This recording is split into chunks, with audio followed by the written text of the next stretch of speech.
Okay, hello. Hello and welcome to the Staffordshire University London slash Here East League of Legends 1v1 Invitational?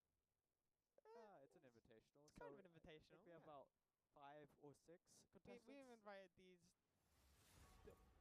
the best League of Legends players that we have. We've just been deafened by the Yeah, in-game sorry about audio, that, but guys. hopefully that's not too bad for you guys. So yeah, we don't know what skill level we've got going on here. We could have a range of the best of the bronze, and we could have a secret challenger player here today. We're about to see.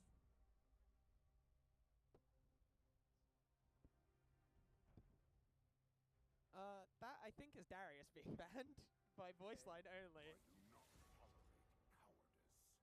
Another band of someone. Another Noxus champ, I'm gonna guess. That's some Void champ. You don't have to be afraid of me. That's Ari being banned. Okay, I could put the headset back on now. I can probably hear you, probably. Working out some teething difficulties, people. We love technical Sorry about difficulties that. here in esports. It's part of the game, you know. Having, Just like the world's broadcast. oh yeah. We put paper in balls, guys. Don't worry. If we had any. Yeah. But Layoffs hit hard. So, with those bands, what do you think of them? What do you think is going to be played after them if we are having the same bands? well, like I said, it's probably down to personal preference of choice and mains potentially. But there's also definitely some strong 1v1 champs to pick from. Things like Trundle or Mordekaiser do quite well because they both have the ability to steal the opposing champion's stats, meaning that not only is it are you gaining stats, you're taking it away from the enemy, so it's doubly as effective. I really hate Mordekaiser as well. You just get kidnapped. Yeah, to the death realm. To Brazil, as To is the Brazil. meme in the community. Mordekaisers, when they hit level 6, dive into the bot lane, steal the ADC. Ugh. The less said about EDC, the better. Ranked games. Not going well. 20% win rate. I'm glad I escaped League. Get better. Well, here I am casting, so I don't know if I've truly escaped League. We're live. Let's just talk about Worlds, which is Yeah, you could have been tuning into some of the best League of Legends That's in Europe right now. And you are. What is Worlds? what is That's Worlds? Morgan there. Coming up on screen. One of the hometown favourites.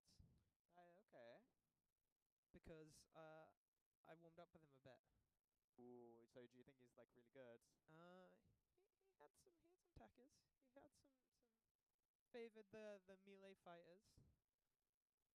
Then we have the fabled broke volley bear strat. Don't know how much will come into effect here in 1v1, but apparently new ladder tech to climb. Play volley bear, build all the cheap items.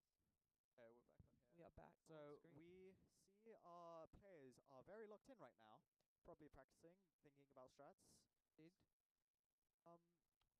So 1v1 strategies. Tell me about them. It depends what you want to go for. We're playing for first turret kill is what we are going for to win the game. We're playing King of the Hill, so winner stays on. So we could see somebody pick one champ and sort of stick with it and run with it if they are doing that. But if we're doing bans, people could potentially get banned out for playing a champ too long if they stay on. But in terms of the meta of 1v1s, it sort of depends, you know. I'm a bit of a favoured champ of playing a range champ and poking people down. Sort of keeping them constantly on low health means you can get the push into lane. And then you can sort of free hit the turret. Other people like to go all in early, you know, straight away. Level 3 as you start in Howling Abyss, what we're playing on. So you can just go all in, try and get the early kill, get that advantage down. Potentially even die to turret for a quick reset to spend your gold instantly. It's the strat potentially, but it does risk you leaving your turret undefended for a bit, depending. Winner stays on in this tournament. So if someone wins for too long, there might be some counter strats developed. Indeed, indeed. planned out that it was about, of course. Yeah, no, that's probably mostly what the counters are going to be. But you know, could see some annoying champs, 1v1 champs like Heimerdinger, Teemo. And Yeah, everyone's top laner's least favorite champ to play against. But I'm expecting a lot of fighters, a lot of ADCs, some mages. Assassins potentially if people play them a lot, but I think assassins, they're not the best at pushing turrets because they don't have the most wave clear. There are certain exceptions like Diana or Echo have decent wave clear, but they're both sort of mage assassins, so they get to build mage items which help with wave clear. But yeah, just personal preference will be the heroes that we have to see. Contestants get prepared.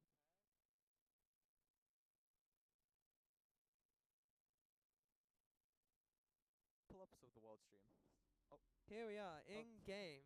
We This have is got Worlds, guys. Look at this. Sion versus Udyr right now. What we're going with. Sion going flash snowball. Both players going flash snowball for summoner spells and runes. We have Grasp the Undying versus Hail Blade. So Grasp will hopefully be able to sustain, going in and out every 4 seconds, being able to get some more health. Meanwhile, Hail Blade's Morgatron's looking for that all-in, going in, doing a lot of damage, get out. So they'll both be wanting to play a bit of hit-and-run strategy. Be interested to see how this plays out. Both melee, both all-in, both got a decent amount of sustain and CC on their kits. I always love a slugfest between two top laners. Indeed, that's what we've been getting. That's Sion hiding in the brush early, getting the stun straight away. But we've got the Halo Blades going back on. Like an even trade so far. See how people will be able to sustain up. Udyr gets level 4 first. The early push might have the advantage in the fight with the minions being able to back him up, but Sion using excellent bush play. He's hit almost every single one of those charged Qs, doing a lot of damage, but Udyr trading back heavy now, using his Q to get the Whirlwind Blizzard on him. Pretty standard here right now. We're probably just going to be looking for level 6 potentially for the all-in from one of them. Sion ult will be able to keep the Udyr potentially CC'd to be able to 100 to 1 him, but Udyr ult will provide him just a lot more stats and fighting power. That we stay on top of our studies. Yep. Looks like Sion's winning out these trades so far. Sion's used a lot of his mana there right now. Morgatron was able to pick up the health rune, healing him and restoring some of his mana, keeping him sustained in lane.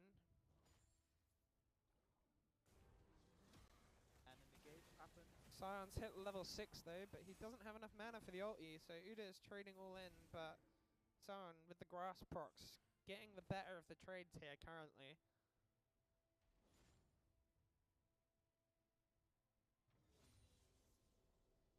Potentially, that's what we're looking like. Morgatron backs off to pick up another health rune, and now he also has level 6 and has the mana to be able to cast all of his abilities for a full rotation potentially. But obviously he does risk with Sion passive. After Sion dies, he comes back, so if he does trade, even if he got the kill, he potentially may pay the price afterwards. The snowball hits, Sion going in with W. Backs out because he was under turret. Ooh, out. Morgatron flashes the Q. Probably a smart decision because that hit, the ult could have followed up. Disastrous, you never want to crash onto Minimal damage right now. The turrets are going to be probably going to be looking for kills before the turrets are really in threat, because walking up to hit the turret with threat of CC that both of these champions possess is a dangerous ordeal.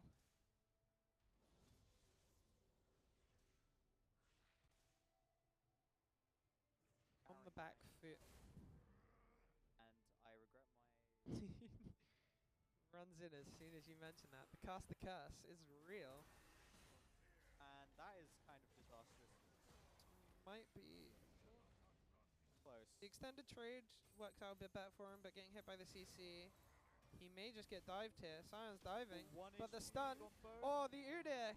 As I was saying, the dangers of dancing under There the might turret, be a but trade right here, right now, but no, Udyr fast has enough and the wins run out speed. first blood. Goes to Morgatron. Umafire getting a bit, just seeing the gold in his eyes, the kill, as is happening with many players. I myself am guilty of that, diving under the turret, but getting outplayed by the CC.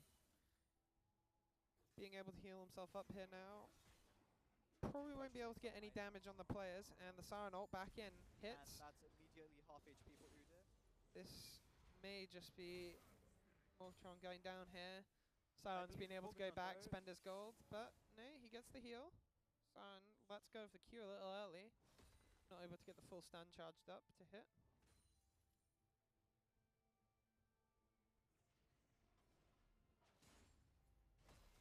And an item desk. Yeah, Siren's had the chance to go back and spend the money here. See how much damage he'll be able to get on the turret.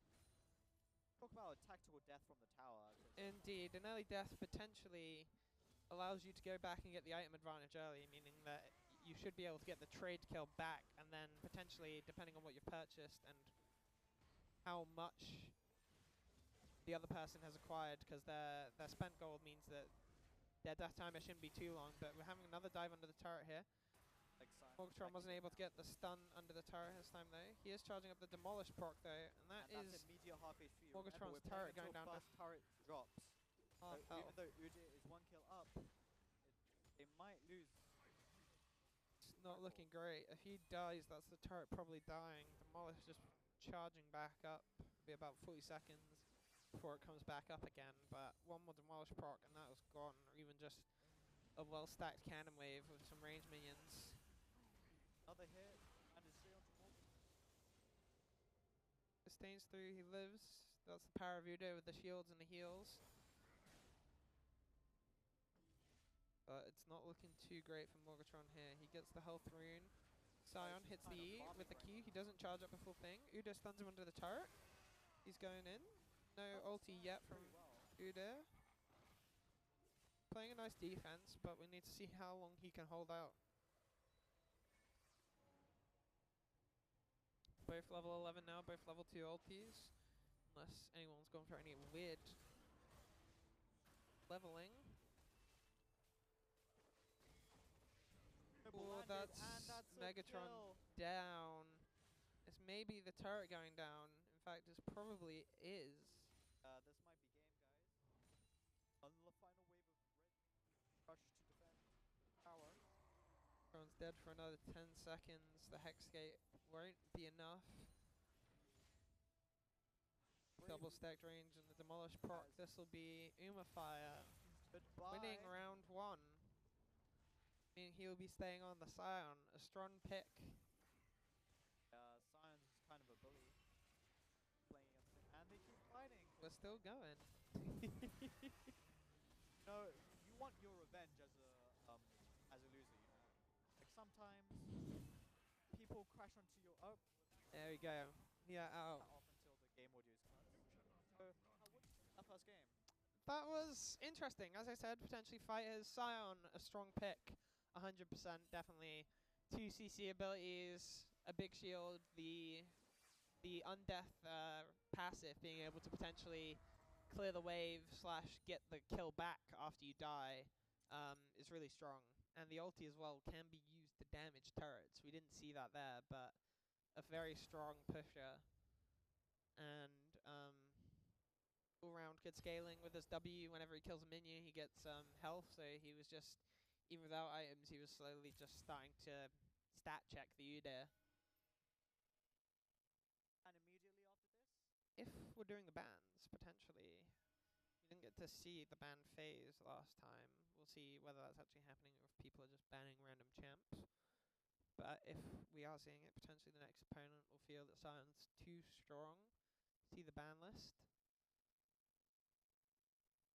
Didn't get to see the items there, what people were building. hopefully, potentially, we'll see next game. Hopefully, we might be able to get a look at the items people are building, seeing what people start with, seeing what people build after their first death. It's big because the stats are massive at level 3. So depending on what you go for, if you go for early just straight BF sword, just for pure damage, or if you go for one of the guardian items, which give you a lot of stats value. So what do you think of the overall laning style of the two opponents? Going for minions, going for trades, suicide even? I think the Scion potentially had the better of the laning phase, just because purely keeping the Udyr sort of perma pushed under the turret meant that he was getting a lot of chip damage early on from his range minions just being able to hit the turret. Yeah. Considering that's what we're playing for, it's very important. Every bit of damage helps because the turrets don't regen any health in Howling Abyss, unlike on Summoner's Rift. So any damage you get done sticks. So definitely big value in just keeping them pushed under the turret. The next game's getting ready as I who's our next opponent gonna be? I'm not sure. It'll be Umafire staying on.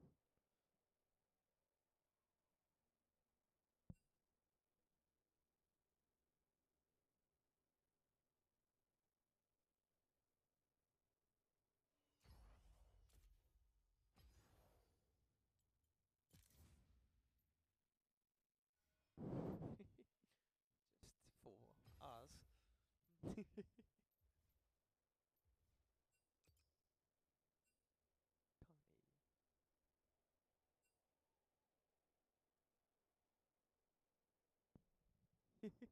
Sorry, closer. Okay, we're getting told by production keep our mics close to our mouths. Sorry. Yeah. So we keep. It was a good showing by Morgatron. His Udyr was definitely good. He got the early kill by outplaying under the turret, but I think living on there was actually potentially his downfall because we're playing to first turret kill.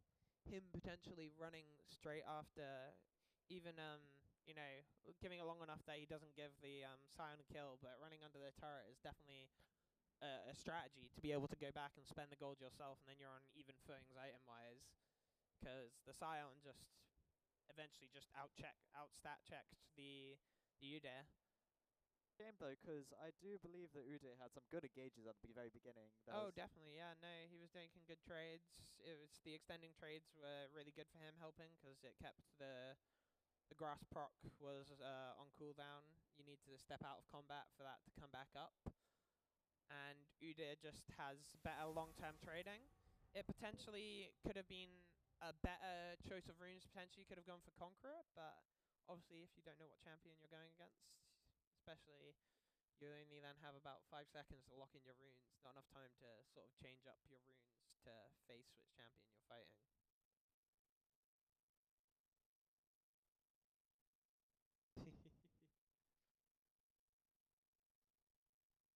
Blue or reds? Well, unlike on Summoner's Rift, blue or red side don't really have any effect on Howling Abyss, but Umafire won game 1. He therefore, I think, purely because we have no idea about skill level or champions of the other players, therefore probably makes him the favorite already, just because 100% win rate. So better macro, I'd say. undefeated. Yeah, no, you could argue better macro because the early death meant he was able to go back and buy items. Tactical throwing. It's tactical inting. Quick recall. Hopefully, if someone in production can hear us, we might be able to see the items from the spectator cam. That would be nice. Next game. So much the Howling Abyss items. Yeah, no, don't worry. Level 470. I'm all good with the item knowledge, seeing what people are going to be building. But we actually need to have that information available to us to be able to commentate on it. We're just waiting to get into the next game. Huh?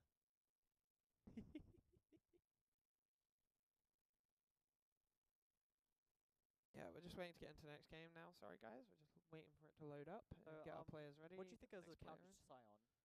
Counter to Scion, you want some champion that is good at taking down tanks, because relying on items alone purely is a bit of a risk because you need to die, but die to have enough money to be able to get it. So your common item counters like Leandri's or Blade of the Ruin King, which are great at shredding these tanks, isn't something you can rely on. So you sort of need to look at in-kit counters. So someone like Vayne is the go-to tank killer with Silver Bolts being able to do pure true damage on her W, be able to shred through a Scion, or just somebody who could keep him at range potentially and whittle him down, because although he has a lot of shielding,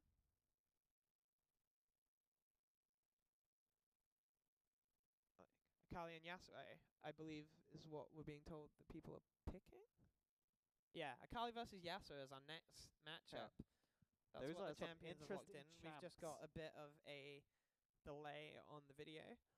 Akali versus Yasuo is a very interesting and skill-based matchup. These are very two high skill ceiling champions. Yasuo a bit better early on because a lot of Akali nerfs over the years mean her Q spam isn't as good. Akali will be looking to survive until level 6 to be able to get that all in. Yasuo is level 6 as well, also being able to get the I've forgotten the name of the ability. I was going to try and do that there. Akali's perfect execution is what she's looking for, but I've forgotten the name of Yasuo's ulti.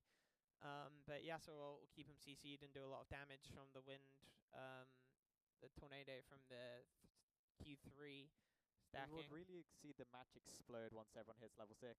Yeah, no, definitely. But Yasuo has the early trades just because the Q.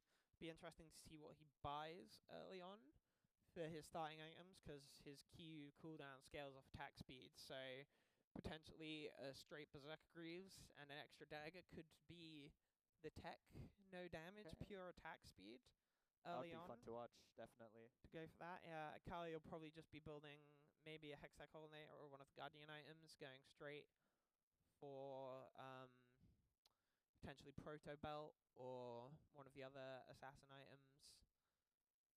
A lot of deaths. I think a lot of kills, a lot of deaths are going to happen in this match. Not much turret damage.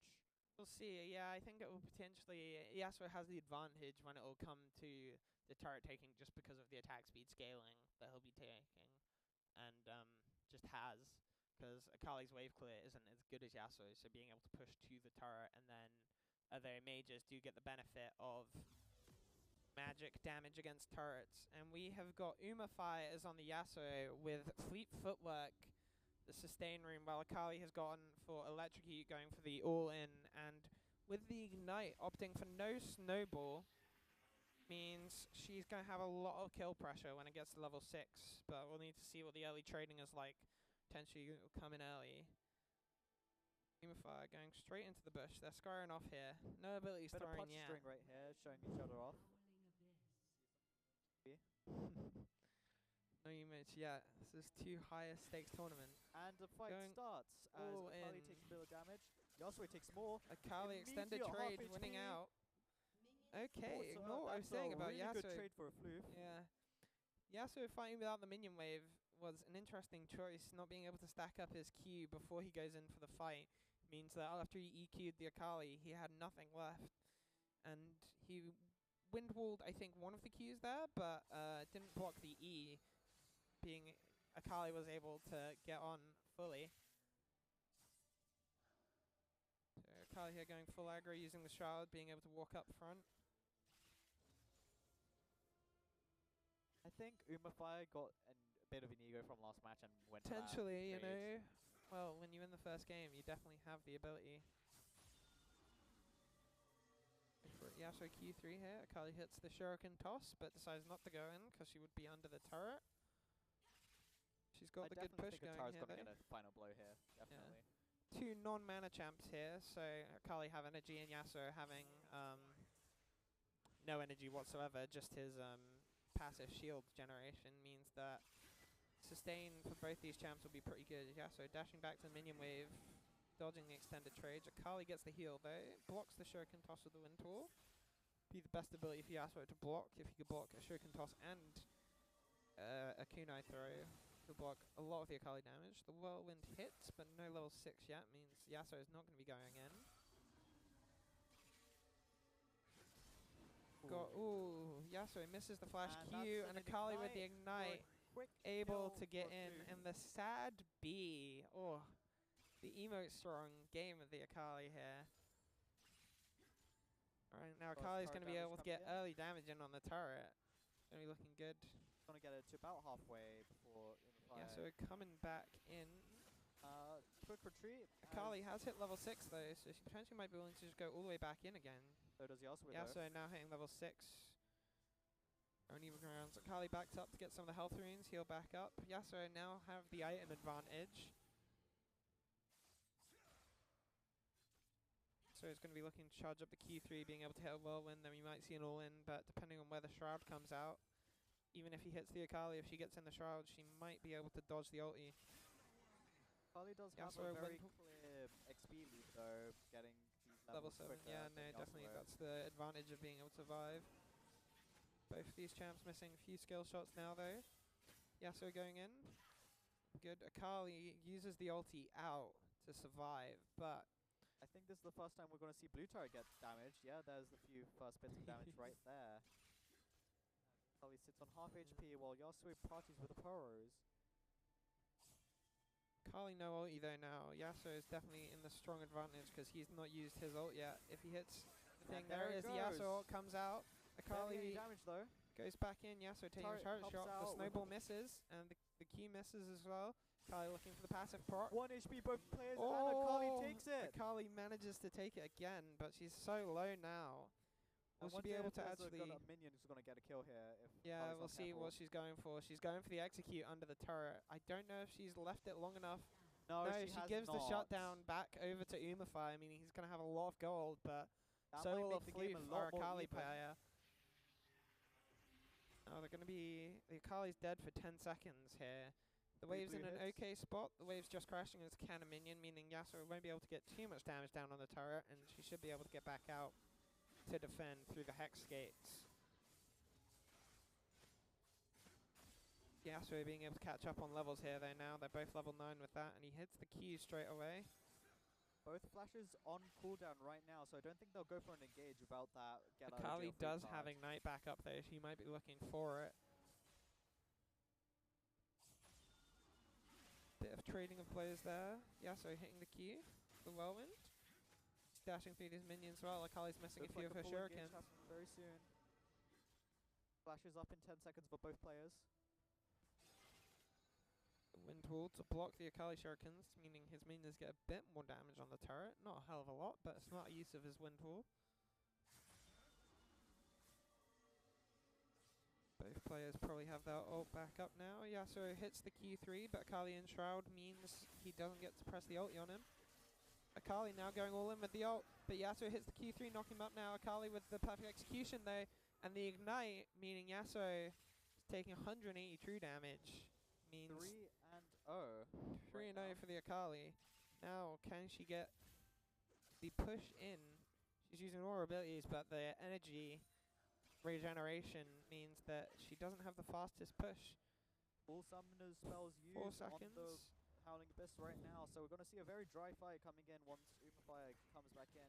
Or turret might fall in time. You never know. No, Okay, not quite, Akali's not just going to go for it. Akali backs away. She's going to be looking to get some of those health runes, but the only health rune up right now is the one behind Yasuo's tier 1 turret, so we're going to be playing a bit of a passive game here. We saw a snowball assist the final blow of last game. I wonder if Yasuo can pull off the same here. Yeah, snowball chase is really effective, but the true damage from Ignite offers a lot of value. Yasuo blocking the Q, blocking the minion wave clear. Kali has managed to come back from a lot of trades despite being low on HP compared to Yasuo, so I do believe in Akali's ability to take this match right now. Definitely, but they're both level 11 now.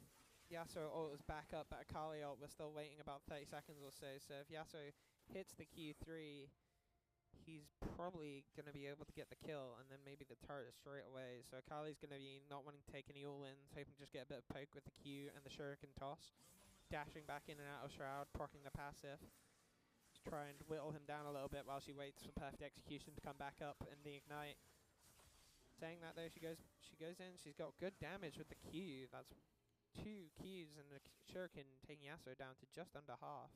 Yeah, you see it again. Akali on half HP, Yasuo in full. Yasuo gets tanked down to half HP from absolutely nothing.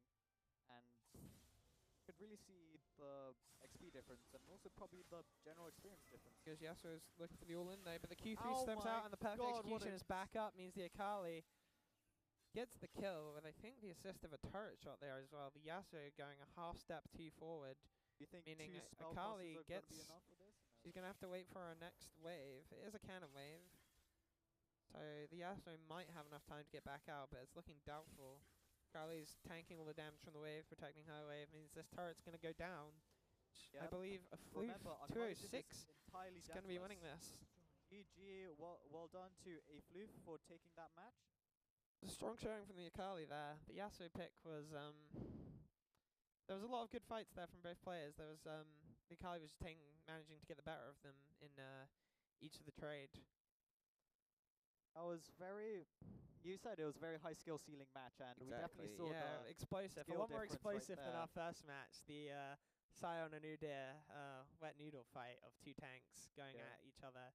Assassin versus Yasuo, very exciting. two very entertaining games so far.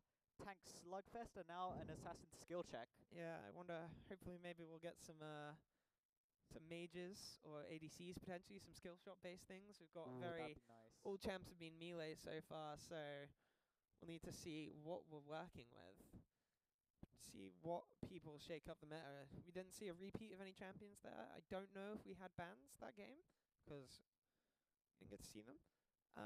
But that's okay. What ADCs would you like to see happen? You need to pick an ADC that's good early is the thing. So the two that come to mind, which are both really strong in the meta right now, are Draven and Kalista, because their base abilities allow them to get a lot of damage. Kalista especially, if you go for tier 2 boots straight away and you actually can do it, being able to use the martial prowess, her passive, being able to get the hops, means that you can sort of kite most champions fairly effectively if you manage to dodge any CC. And then with the Rend, you get enough spears stacked up in them, means you can get them straight away killed. And Draven, meanwhile, just with his Q, gives him like level 1, it's like 60% additional AD to his Qs as long as he keeps catching the axes. And able to get the reset on his W, which gives him attack speed and movement speed, means he can potentially chase people down. So both those are interesting choices, but if we've got Assassin / Yasuo's, an ADC into them potentially isn't a good mix, because once they get, like, if the Assassin or Yasuo or any other fighter sort of champ like that gets on top of them, it's very difficult for them to sort of get out. Kalista potentially more so, but Draven would get pretty stuck, and a lot of ADCs are very immobile as the way to balance their high damage output later in the game. It's going to be a very interesting matchup. I hope that we get some of that variety so far. I just want more new entertaining champs. matches. Yeah. Just new champs every game. I don't want people repeating champs, hopefully. You know, even if a winner stays on, but, you know, a new winner takes the throne, a Fluff. Very strong showing from the Akali. Nobody Mechanics. has been able to set a dynasty right now. No, exactly. Karan has been It is only trading the second it. game, so we have plenty of time to see who will stay on the longest. See the players on screen right now getting ready. Be interesting to see what else a Fluff plays with such a strong showing from the Akali. If they're gonna pick another assassin, if they repick Akali, or if they've got some more in their boots, because that's the advantage of the player that comes on after the loss sort of has. They've been able to see what the person in front of them, even though they've just won and shown a strong showing, they can think, okay, they played this one character. Does that mean they only play assassins, or are assassins their strongest? Can they counterpick by picking someone tanky or a bruiser who'll be able to outfight them? Sort of. It's an interesting bit of almost rock, paper, scissors. A lot more complicated than that. Be fun though. Akali and Set. Akali and Set is our champions. So we For the see a next repeat of game, the Akali. yeah, You're not we too happy about that, I may assume. We'll see. Like I said, a bruiser pick against the assassin. If Floof's picked it again, Set is fairly strong against the Akali because of the W. When Akali all ins, Set builds up grit for his W strength, meaning he gets a big shield and can potentially turn all that damage straight back to the Akali as true damage if he hits the center skill shot. That is very true right there. I didn't think of that. And Set E can also pull Akali out of the shroud potentially as well, depending on where the Akali is positioned and if he manages to hit them against the minions as well, stunning the Akali. And if the Set gets Showstopper, his ult off on the Akali, depending on what cooldowns the Akali's use, she may just be, because you get slowed after you come down from that big damage, she may potentially, if she's used all of her movement abilities like Shuriken Toss and Shroud and the ulti, she may just be stuck. It'll be interesting to see how trade goes, because Akali will have the range advantage, being able to toss out the 5-point kunai, the Akali Q. I've got that name wrong, I'm fairly sure. It's okay, it's okay. Amateur broadcast right here. There's like 170 champs in the game. Remembering all of the ability names is difficult. Very hard. Not a professional So caster. we didn't see Akali buy any items because she never died. No, that is she had the execute. She did execute after the right. first kill, which was smart. Forgetting that That was very early on in the game. That's Yeah, fine okay. after the first kill. So I wouldn't count that as a. I mean, the game did count it as a kill. So yeah, fair enough. no, the Akali, yeah, she did die. Sort of going for the execute there was the right play if you can sort of leave it long enough where they don't get the gold. But you also do have to think about, if you leave it too long, will your respawn timer be too long that they'll potentially be able to get a lot of damage or even kill your turret? Because just because you get the first kill doesn't mean you're gonna win the game. Definitely. So we're gonna Set, the new challenger, comes to take the crown off Akali, and if the tournament keeps following its current trajectory, we're gonna see Set take it. Do you think Set can Yeah, take it? I think Sek definitely could take it. If a Fluff is, we don't even know if a Fluff is on the Akali, and a Fluff could be playing the Set. That'd be a power Ooh. move by the challenger to walk in and play Akali, but Yeah. I don't can think play that's Akali what's going to better be than happening. you. I'm going to presume after such a strong showing that they're probably staying on the Akali, Yeah. because they had a lot of flair. They knew when to fight. They were waiting for their ultimate cooldowns, just getting the poke in, keeping the opponent interested long enough that they were then able to turn it around and get the full kill. Looks like we're heading into game right It now. Is a Fluff on the Akali again? Is the Do It guy is on Set? They have gone for Conqueror and Ignite as well, so no Snowball here. They both have the same combat summoners. Carly sticking with the Electrocute. Meanwhile, Set here has gone for Conqueror, so he's going to be looking for the extended trades, hoping to stack that up to get more AD and be able to heal. We'll see if he'll be able to stack the Conqueror onto the Akali. He managed to get 2 stacks for each hit or ability hit on the opponent, but the Akali is going to be being sneaky and weaving in and out of the fight. It might be a struggle to get it charged all the way up. It might have been a better option to go for Grasp the Undying or Halo Blades, something like that. Something being able to just get the effect off straight away. Like, unlike last game where we saw a lot of posturing, looks like Set is just staying on the tower. Set and Akali both hanging back, waiting for minions to spawn here. Nothing explosive just yet. A crash in the middle of Howling Abyss, and both people are just chilling. Akali is spamming the Noodle Bowl, my favorite emote on the Akali. The Star Guardian Akali skin. Spirit Dragon Set. Now we start to see the fight unravel as we see Set misses the W, the Akali being able to get the keys off. Like I said, the early trades and the Shard being able to keep her health healthy. The Set did manage to get the E and his keys off, being able to chunk Akali down by about a quarter. Set's passive as well will help keep him sustained in lane, meaning that he gets more health regen the lower health he is, so he'll be able to stay fairly healthy throughout the laning phase. Meanwhile, Akali will struggle a bit to keep her health up outside of the healing runes. Akali does have the better push and wave clear though against the Set currently. Set Managing to immediately gets chunked by Akali. Akali gets the Q passive proc off as well, meaning she procs the Electrocute. Getting big damage off on the Set. Another trade like that and Set is potentially dead depending on his W usage. Set picking up the health rune means he should be able to stay alive for one more thing, but Akali is reaching almost level 6 here. Might be the first time blue turret gets damaged first in this tournament, as Set gets pushed up against his own tower.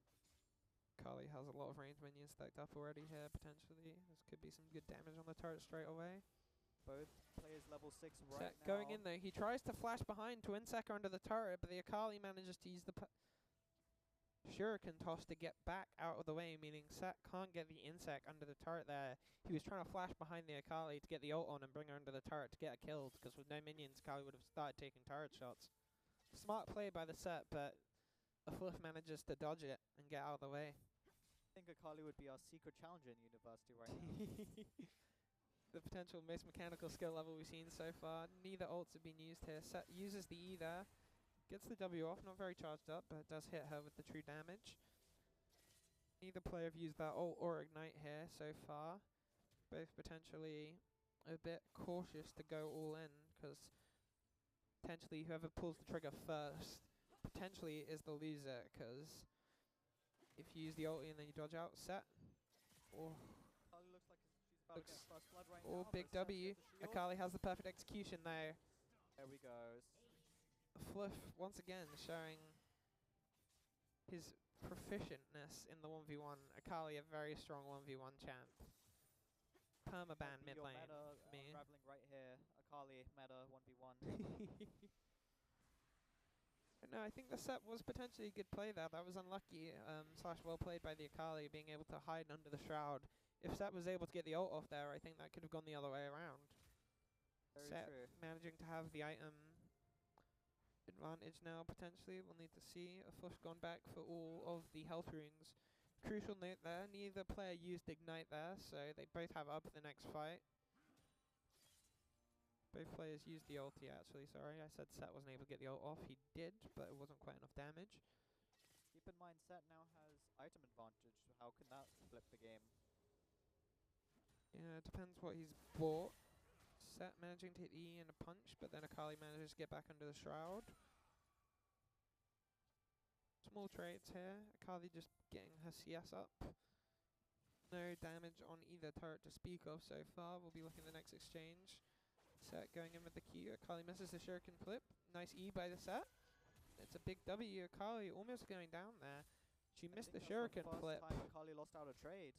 Yeah, missing the shuriken flip and then only having the kunais, which I think she missed one of those as well, means that she wasn't able to get a lot of damage down. Meanwhile, Set was able to get a big damage down.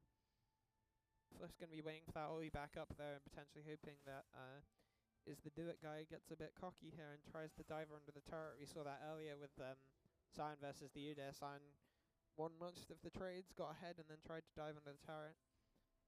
Managed to get him stuck under. Akali doesn't have any CC, but with all of her movement abilities could potentially do just as good a job kiting under the turret. The Qs are coming in. Akali misses the shuriken flip again. Set manages to get the health rune, meaning he'll Both players win level the 10, but trade You again. can see Akali always getting the level up first. What happens when you get the first kill, meaning not only do you get the kill XP, but you also get the XP from the minions that stay alive. Set getting a good E and Q chunk on. As blue waves crash into the red tower, can we see is the do it guy Here he able goes, to the get dive the comes kill under, on Akali goes into the shroud there. It looks And it's really a tight, flash and with the Set gets it. W. Very nice, and he manages to get back out from under the turret. We'll This need to might be see an here. actual close game happening right now. He's using the E, he's going all in on the minions. Will he potentially be able to get the turret straight away here? Have a look if the red turret falls immediately lower than the blue. I wanted to see Q if does good damage with the Set. His second punch does a bit of extra magic damage as well, but Set's minions are dying and Akali is back up. Set's had to under back half, off. that's very dangerous. One more fight loss from Akali and that will be it for a floof. Looks like is the do it guy might be able to do Backed it. off to get the health runes himself. I think it's all potentially going to be on the next fight here. Is the do it guy can potentially die and get back if it's far enough up and the minion waves fall well for him, but I think the next fight will determine the game, because either player managed to go back, pick up some items now.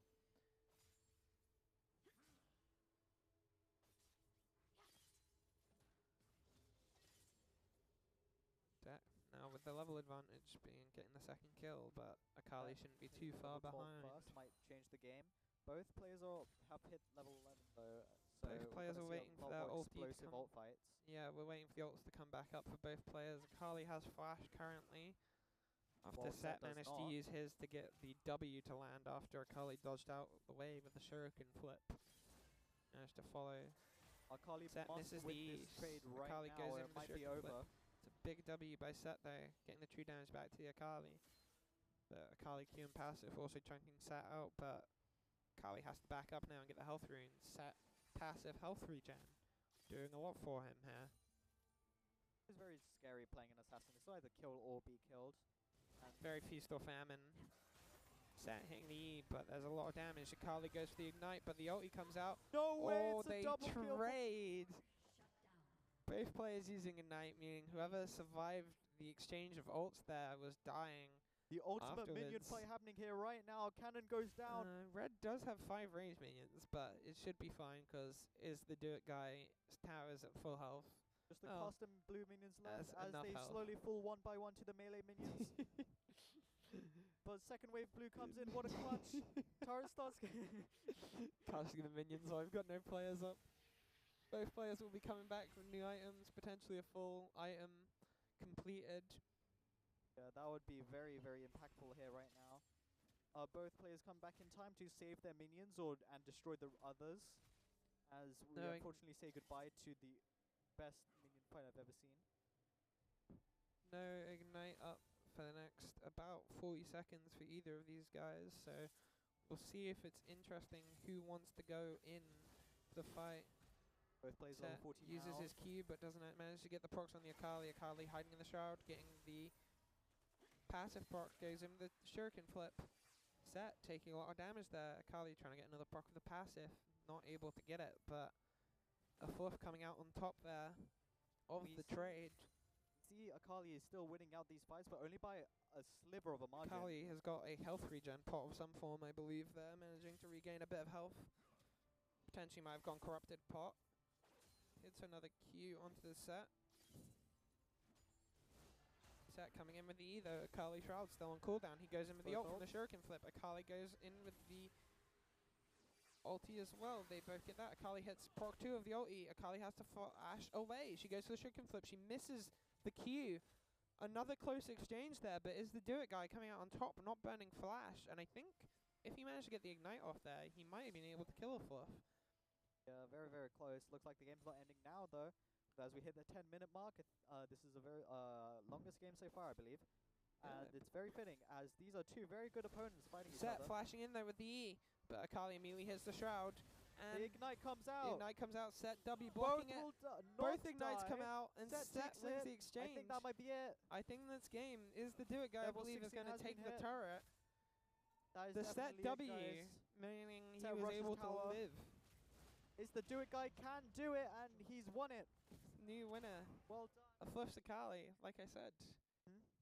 being able to see the champion, then get the counter pick, sort of. You know, Set a strong fighter. Akali was almost being able to assassinate him, but the Set W shield was Of too course. strong in a lot of those fights. Very, very close. The Flash W set, the Flash Set W, I think is potentially one of the coolest plays we've seen so far. Yeah, I wish that really landed, because if that landed, that would be a clip of the tournament. It I did def- the dive under the turret. The Oh yeah, the turret. Set's first kill. Oh yeah. Issen. My memory's goldfish bad. off of a memory of a goldfish. Yep. Don't worry, I've forgotten how to speak English as well. Apparently, We're the best casters in EU. Medic Vedi duo ain't got nothing on us. Come up with like a casted duo name. My game name's Omnic. How do we make that fit? Don't. Anyway, we'll need the game. We'll need to workshop that later. Yeah. That was strong showing from both players there. That could have gone either way there. That last exchange was real nail biting down to the line. The Akali almost had it, but she missed one of her Qs, I think. Slash Set was able to dodge it. Meaning that was literally one ability could have swung that either way. That so was very, very entertaining. is These, Do It the Guy- quality of the matches keep going up. We're they about are to see indeed. an Hopefully amazing they keep going. crescendo near the end of this tournament. Well, what would you think would be the final boss of League of Legends? That's right. We've got Faker here. We flew Faker all Yes. the way in from Germany. No, we didn't. We don't. Bit of false he's advertising, I'm afraid. We're Playing getting sued. today. He might be playing right now, actually. I think his T1 game is at 5 o'clock. I'll be Yeah. watching that after this tournament ends immediately. As we make our way to Fnatic HQ to watch, yeah. So is Do It Guy a Set player with a fighter? Has he got more top laners under, or was that purely an Akali counter pick? Will he now potentially potentially pick something else up. We'll figure it out eventually as both players get ready for their respective games. As we speculate what's going to happen in the next match. Yeah, so with the set player, we'll potentially see, do they want to go Bruiser v Bruiser? Do they want to try and go full ranged and go for the poke? And see, Set is a fairly good champion at chasing down with the Q being able to give the move speed. And they may not pick Set again, obviously, is always the choice. That's Waiting true. for the game Having to a start wide and production to be champion able to pool would be tell very us. useful in this tournament. Oh, 100%, definitely, you know. But also, as we saw with the fluff, potentially it could work for someone else if you have a main or someone you're really good at, just picking them every game, regardless of the champion matchup, could work. And it very almost did there. It was nail biting, the Set won it by mere inches. Definitely. So is the do it guy that is the guy who took the crown. He can do it. Can he hold it? Heavy is the crown, as they say. That's so true. So Fuck. as the players get ready to walk onto Howling Abyss, Set can Set take it again? Would it be Set? We don't Actually, know. we'll need to see. We're No, starting to build a crowd here, so I'm getting nervous. we have no knowledge of the champion player base. I That's have potentially a bit of a less failure than on 10 hours in Lacaste's League, plays. so Yeah, my fellow caster here is doing a fairly good job with his limited league experience here. thank you. I'm level 470, which equates for too much time on League of Legends. But it's an addiction. This is PSA for Yasuo and Vex. as we've just been let known, is the champion pick. This is an interesting fight. We've seen got- Yasuo before. We have seen Yasuo before. We've got our first range champion here. And Yes. it's potentially not the best matchup for him. Oh really? Because Let me know. the wind wall here will be able to block a lot of the Vex's damage. 3 of the Vex's Ooh. abilities are skill shots, meaning that if the Yasuo is able to block any of those, but specifically the ult or whichever ability has the Vex's passive on, that's Vex's one avenue for success here. Her Ooh. ability is being able to get the fear on. If she can get the fear on the Yasuo when he tries to go in for the Q3, means that he could stop a lot of the momentum and potentially wait for the Q3 to time out. And you also have with Vex as well, she gets her passive gets reduced cooldown whenever a champion dashes and she auto attacks them. And Yasuo is a champion which allows to dash a lot. So this is going to be another interesting skill-based matchup, as all of them are, but It's gonna look a little more flashy, that's for sure. it'll be interesting to see what summoner spells people pick as well. We've only had Flash, Ignite, and Snowball here, Yeah. but Those are like the 3 favorites, I believe. dude, We are into Howling Abyss right now. Is the do it guy is the current champion of the tournament right now, as Dunkin' Donuts claims to challenge it. that's the Yasuo. And as I was talking about the summoner spells, we have some switch up here. Right now, Yasuo going for the barrier, which is just pure combat fighting, being able to survive himself. It's a lot of extra health, but it does time out, obviously, but should be able to stop some of the burst magic damage, which is what Vex is known for. Meanwhile, Vex is dancing and is not happy about it. But she has Exhaust, which is a very strong summoner spell in a 1v1, being able to slow someone down and reduce their damage output by, I believe it's 30% for 4 seconds. Means if she's able to get that on the Yasuo before he ults, she'll be able to live and out-survive the burst damage from Yasuo and potentially turn it around. So, be interesting to see which way the fight goes here. Yasuo going for the Conqueror, being able to go for the stack up. Meanwhile, is the Dirt guy on the Vex with Electrocute, going for pure burst damage. As Vex's range, there is very little risk of getting hit here by both minions and Yasuo. And as well, being able to auto Yasuo from range, being able to proc that shield out, means that engages can be a lot more effective if it does not get blocked by the wind. There's the fear coming out as Yasuo tries to jump on top, but Yasuo is able to get the wind wall out to block the Vex E. Then he managed, whenever Yasuo has that little eyeball on, means that if Vex gets an auto attack, she'll be able to reduce her passive and get her fear back up, and also deal some extra bonus magic damage with that attack. There comes that fear. Getting good poke on the Yasuo, playing around his shield here, and managing to get the heal so that Dunkin' Donuts isn't able to get it. Strong emote game coming out from Dunkin' here though with the crab. And some poros coming out from Is The Do It guy. Some good sportsmanship coming out here. Also, we're having the slight XP lead hitting level 5 first from winning out the minion fights. Yeah, Alright, Yasuo's right got now. the push here. He's been focusing his efforts on that. Meanwhile, Is The Do It guy has been trying to get some more poke down, but Yasuo's slowly healing it up. Just passive healing, and the shield managing to block a lot of the poke. Very, very chill match. Yasuo level 6 now before the Vex from the push and the minions being killed. But he won't be able to look for the ult even if he gets a hit here, because Is The Do It guy is under the turret. Both players level 6 now. Let's see some ultis come out here. Get the Well, fear off with the E. Yasuo uses the wind wall. Vex might look to go in now with no wind wall. She hits the R. Is she going to take it? Looks She like it's is yes, it going the is. last second. She's waiting for the fear passive to come up, but not much follow-up here from either. And Yasuo is able to get the heal, meaning the ult kind of coming out for no reason there. She procs the electrocute, but Yasuo is looking pretty healthy after getting the health rune. Might be just trying to get in their head, you know, like, I can hurt you whenever I want. A but power play, true. Creating some minions. A fear. The wind wall comes out. Yasuo coming forward slightly. Doesn't have Q3 yet. Not looking towards the ulti just yet. Shield comes out again. Procced by the Vexy. I think Vex has probably started the Guardian item here. Her mana is looking very good. Her mana economy. Yasuo obviously once again not having to worry about that. Q3 stacked. Just using it on the minions. Vex minion wave. Building up a bit here. Taking it slow. Chilled out.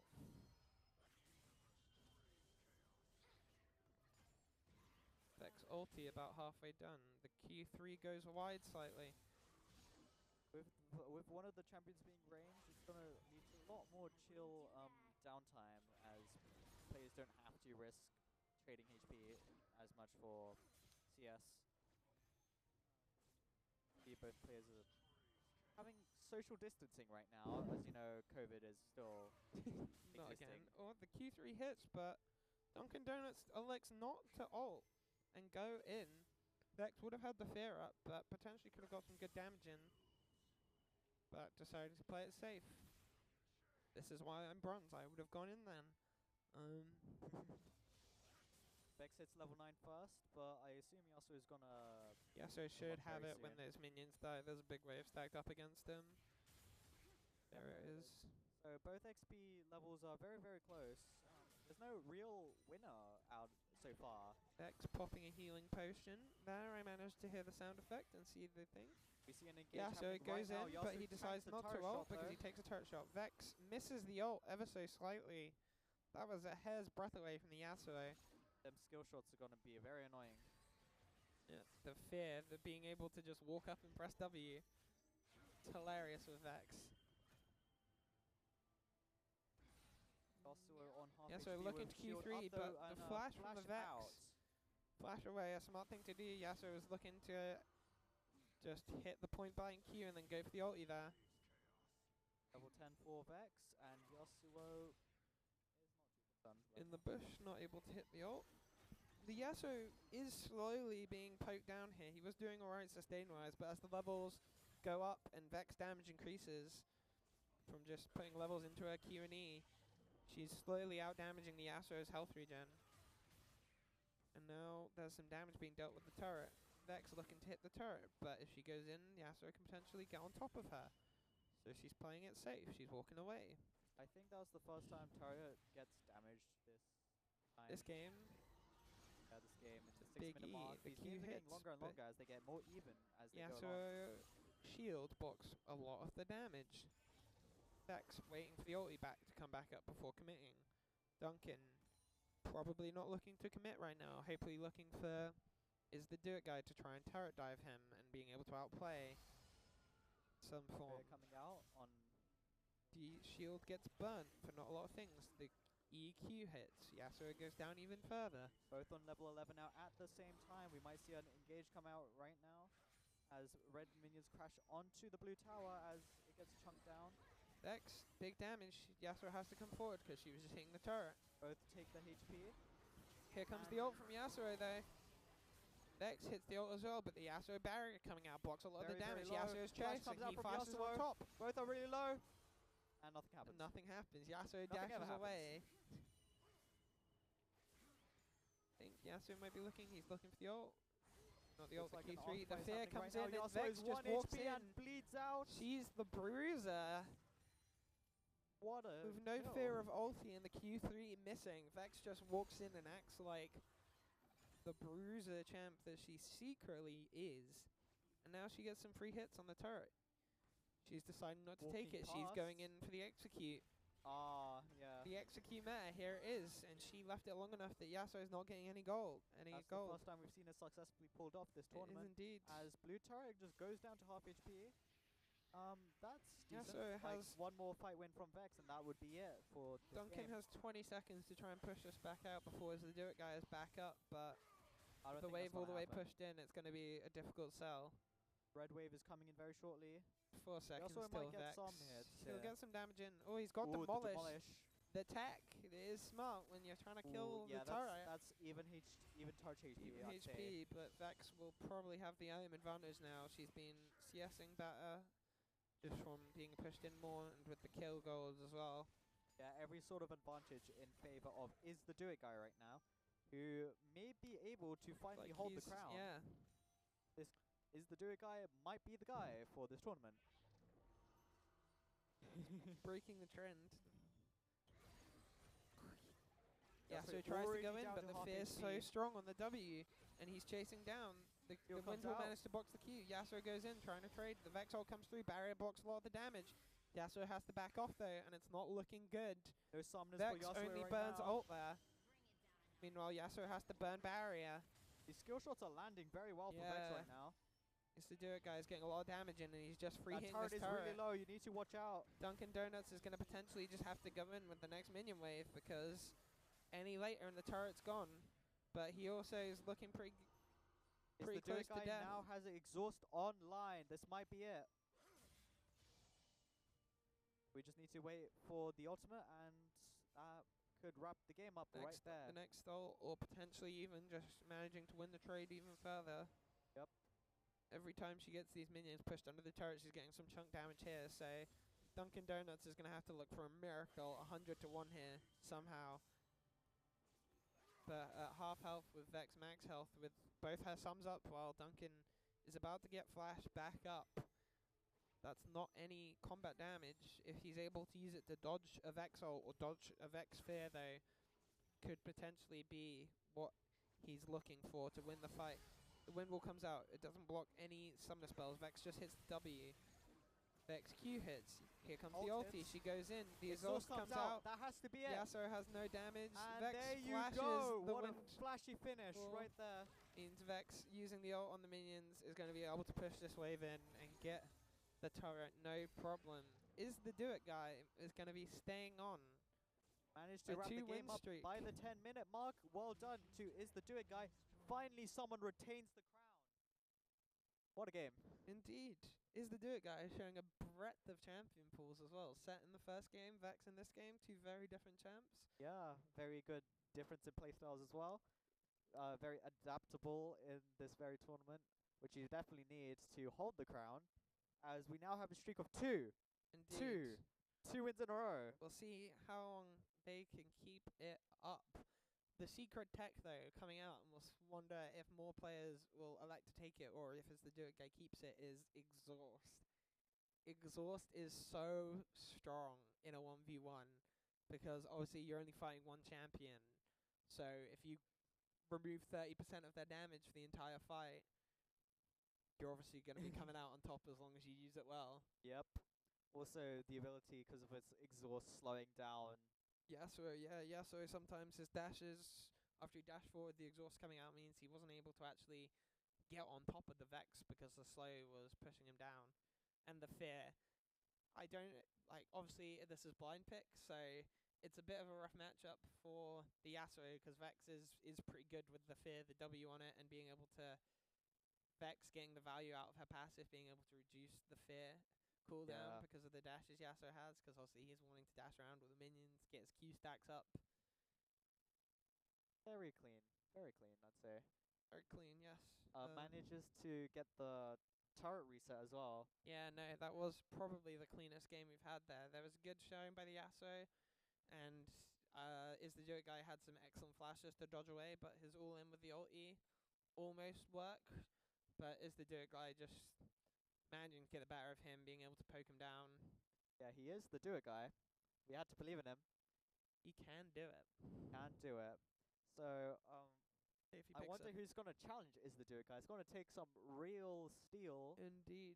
We'll see what the next challenger picks. If the Is the Do It guy picks another new champion 3 for 3, or if he goes back to one of the other two.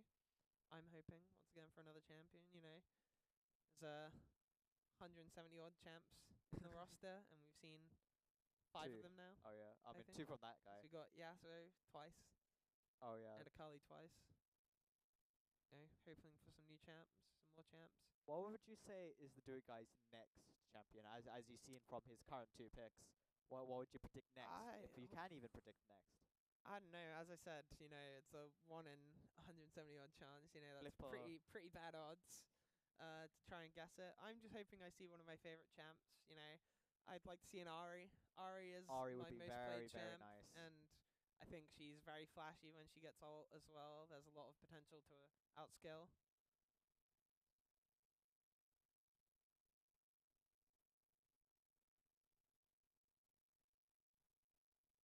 Okay. Got it. Got it. Right, We- we have Set versus Talon up next. Amazing. Is the Do It guy potentially going back to the Set by the looks of it? Talon, Talent. once again, it's an Assassin versus Set matchup. Ooh, I think Set takes it here. Set might take it. Talon does have a smaller advantage over Akali, where he can have some consistent damage with his passive, being able, if you hit them with 3 things, it applies a fairly strong bleed. So if Yeah. he's able to get an auto in, then the Q proc, the going out and going back in, be able to get the bleed. But the Set heal, just the passive, being able to life regen, is strong. And if with presumably Is the Do It guy on the Set with the 2 wins in the bag, he And they make it a is 3. I would have my money on the Set and Is the Do It guy to win here. I don't think the Talon matchup, especially in Howling Abyss, one of Talon's abilities right now is almost useless. Talon, a great champion in Summoner's Rift with Oh the right, E he can being jump over able the to jump walls. over the walls. Okay, I remember But now. in Howling Abyss, there's not Nothing to many jump over. walls to jump over. You can jump over the turrets, and I think you can jump over like some of the walls, like the bit by the bushes, 'cause it's like rounded there. I think you right. can hop over there. Don't quote me on that. But so that means he's sort of down 1 ability already, and when you go down an ability, his other 3 abilities are fairly strong and might be able to get the win off with it. But You think the Talon would be a one-trick here, seeing that? potentially, or it might just be a favored thing. You know, a true one trick is rare these days. Someone who just plays one champion and one champion only. Like, I have a champion I'm favored to and I have more games on, but a true one trick is very rare these days. The ability to get banned out in League makes it Exactly. very hard for one-tricks to exist in League. They do happen, obviously, exactly, and assassins are more likely to be one tricks. One of my friends used to be a sort of Kayn one trick Okay. in the jungle. He has about, I think, over 500,000 points on Kayn. So Okay. a lot. So you know it can happen and it can work, but if you get banned out, then it's pretty rough. What one time, like first time you got a new champion, ranked. That'd be. That'd be interesting. First time you're a champ in this 1v1 tournament would be interesting as well. That would show confidence Yeah. and some hold up, gusto, like- some pizzazz. Yeah. Quickly reading the ability description. Yeah, what does this guy do? Okay, so my Q is a skill shot. My E is a 3-hit passive. And Very, very fun. but another melee brawl matchup. I think it's going to come down to runes and the We are summoner in. spells again. Brazilian versus With Is the Set. Do It guy. He has gone for Ignite Barrier, 2 combat spells. Meanwhile, Is the Do It guy keeping the Flash Exhaust. Exhaust once again here, I believe, is going to be key to, once again, Talon is an assassin, meaning he's going to be looking to go in, he's going to do all his damage at once. So if you can get the exhaust off right before he gets that damage off, you're going to be reducing it to a hell of a lot. Talon getting up early into the bushes. Both are Set now in the the bushes. opposite bush as well. Will we get an early confrontation? No, it looks like we're chilling. Okay, Set got that dog show off emote. right here. doing some weights as well. Of course, you need to get those reps in before you fight to the death.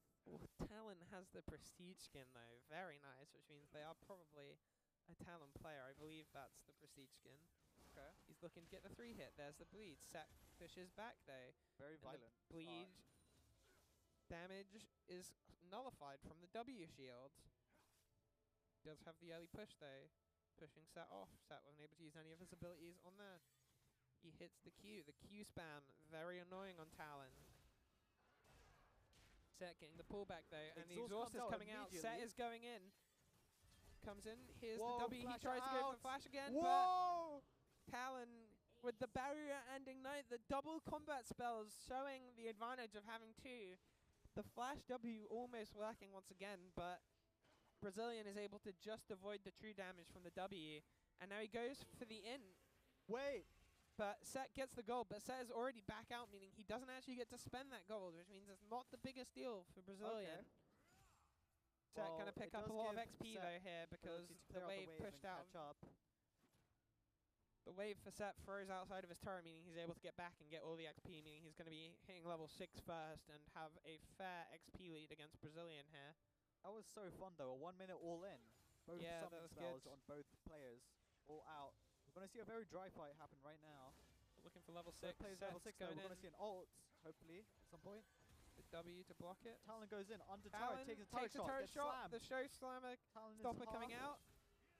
In Talon Set. is 1. Set backs off though. He doesn't want to take it.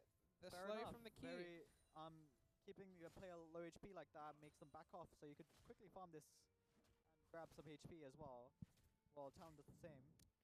Talon going all the way back for the health rune here. Set, if he wants to be able to pick him up, is going to be able to get the one right next to him, and he has the one in reserve behind his turret.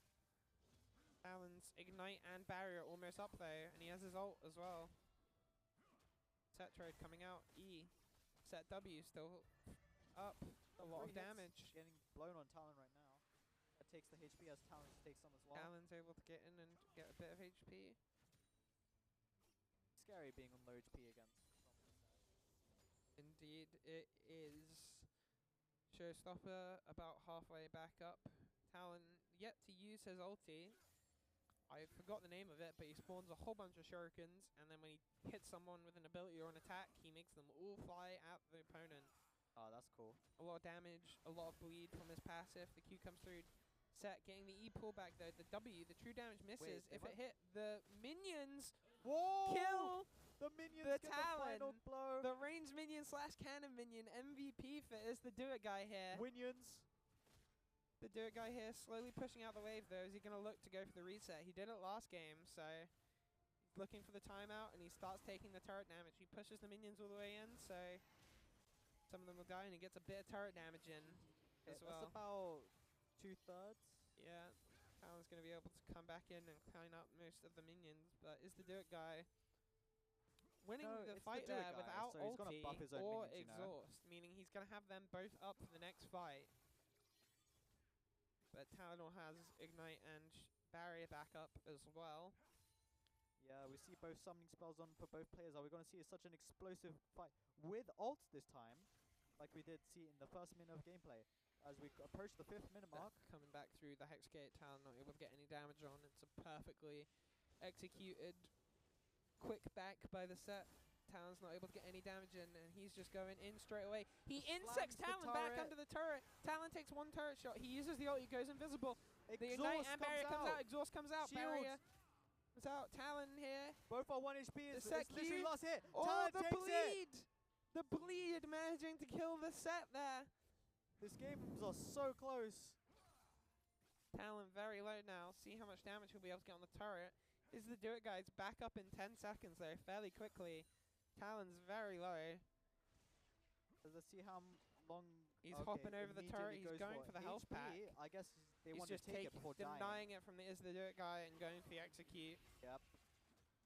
Slows down the minions as well, the ranged minions. Another, even if it was unintentional, smart play, reducing the quickness. We are blessed with these games. Brazilian 15-second death timer though, 10 seconds here. Set has got the push quick, using the Q and the E on the minions very quickly. Want to see some turret damage happen before Brazilian managed to get back. That turret might fall. It might die before That turret Brazilian might gets fall, back. guys. Wait, Set is just going It's for the over. turret end. it's over. Wow. A pure turret kill from Is the Do It Guy. A change of strat there. That was which just rush turret, guys. Was the Easy. correct call, because even if Talon came back, I think a second or two earlier, Is the Do It Guy could have just fully committed to the turret, because with the minions there was no backdoor protection, Yep. meaning he's able to stay on. Showing off the set again. The set, a favoured champ by the looks of it. Means I can't our believe it. next contestant is probably going to be looking at some sort of counter towards a set potentially, though we did see the Vex come out, so if he switches back to Ooh. that, you might, get countered Counter, by that. Oh wow! I Against wish we had that game was a bit longer. That was a very entertaining. Yeah, that was a match. very short game. I think that might have been our shortest game, only just under 6 minutes Yeah, for the turret kill there. That Set was- very good at taking turrets. I believe that is the Do It guy on screen right now, holding a three-peat of the tournament wins, holding the crown right now. It's invisible, by the way. You can't see it. Need to see what someone brings out to potentially beat a set. I would be looking personally towards potentially a Vayne. Oh yeah, you did talk about this. Yeah, a Vayne very strong at killing tanks and also very mobile, meaning you can use your Q to be able to dodge, try and get out of the set E and the set range, and able to use the condemn to push him away if he gets too close as well. If set gets on top of you, obviously, though, it's another question. So, but definitely a strong answer. And if someone is a strong Vayne player, it's a bit like Teemo in the top lane. Of course. But without the poison, just the constant procs, looking for 3 hits and then run away, proc the silver bolts, get in, get out. Would be very annoying for the players, but very entertaining for us, as we Indeed. could see. Yet want to to see see someone pick take an the crown ADC. now. I want to see if is the Do It guy take it all the way. Indeed, Or- stay on for the rest of the tournament. Oh, that was. I'm. It good still show. leaves chills on me, that game. Yeah, as I was sort of saying though, the Talon, not the greatest pick in a 1v1 in Howling Abyss, because the E, he was able to use it once to get the reset off quickly, but it wasn't quick enough still, because on that reset, Is the Do It guy was able to go in and finish the turret.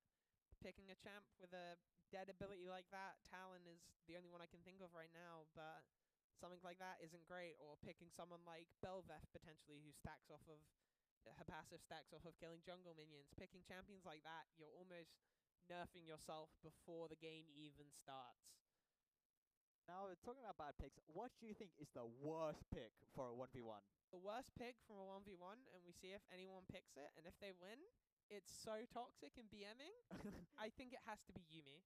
Yuumi, of course. Yuumi is such a low HP champion. She functions off of by getting on top of and support. She's a support, obviously, first of all, but unlike other supports who could hold their own in a 1v1, like a Poppy or a Lux, or even a Lulu and Enchana, she has abilities which she can use. All that. One of Yuumi's abilities is once again dead. Her mount ability, being able to get on someone. Of course. She doesn't have a second champion to get on top of there. Her Q is a lot worse when she's not mounted on someone. It's not directed. It does less damage. She has Yeah. the heal up, and you could, if someone picks Yuumi and does this, it'll be very funny. You could, because the R is still really powerful. The beams, the slow with the stun. Go for an AD Yuumi. Go That for would be attack so damage. funny. Going for that. It's potentially really BMy.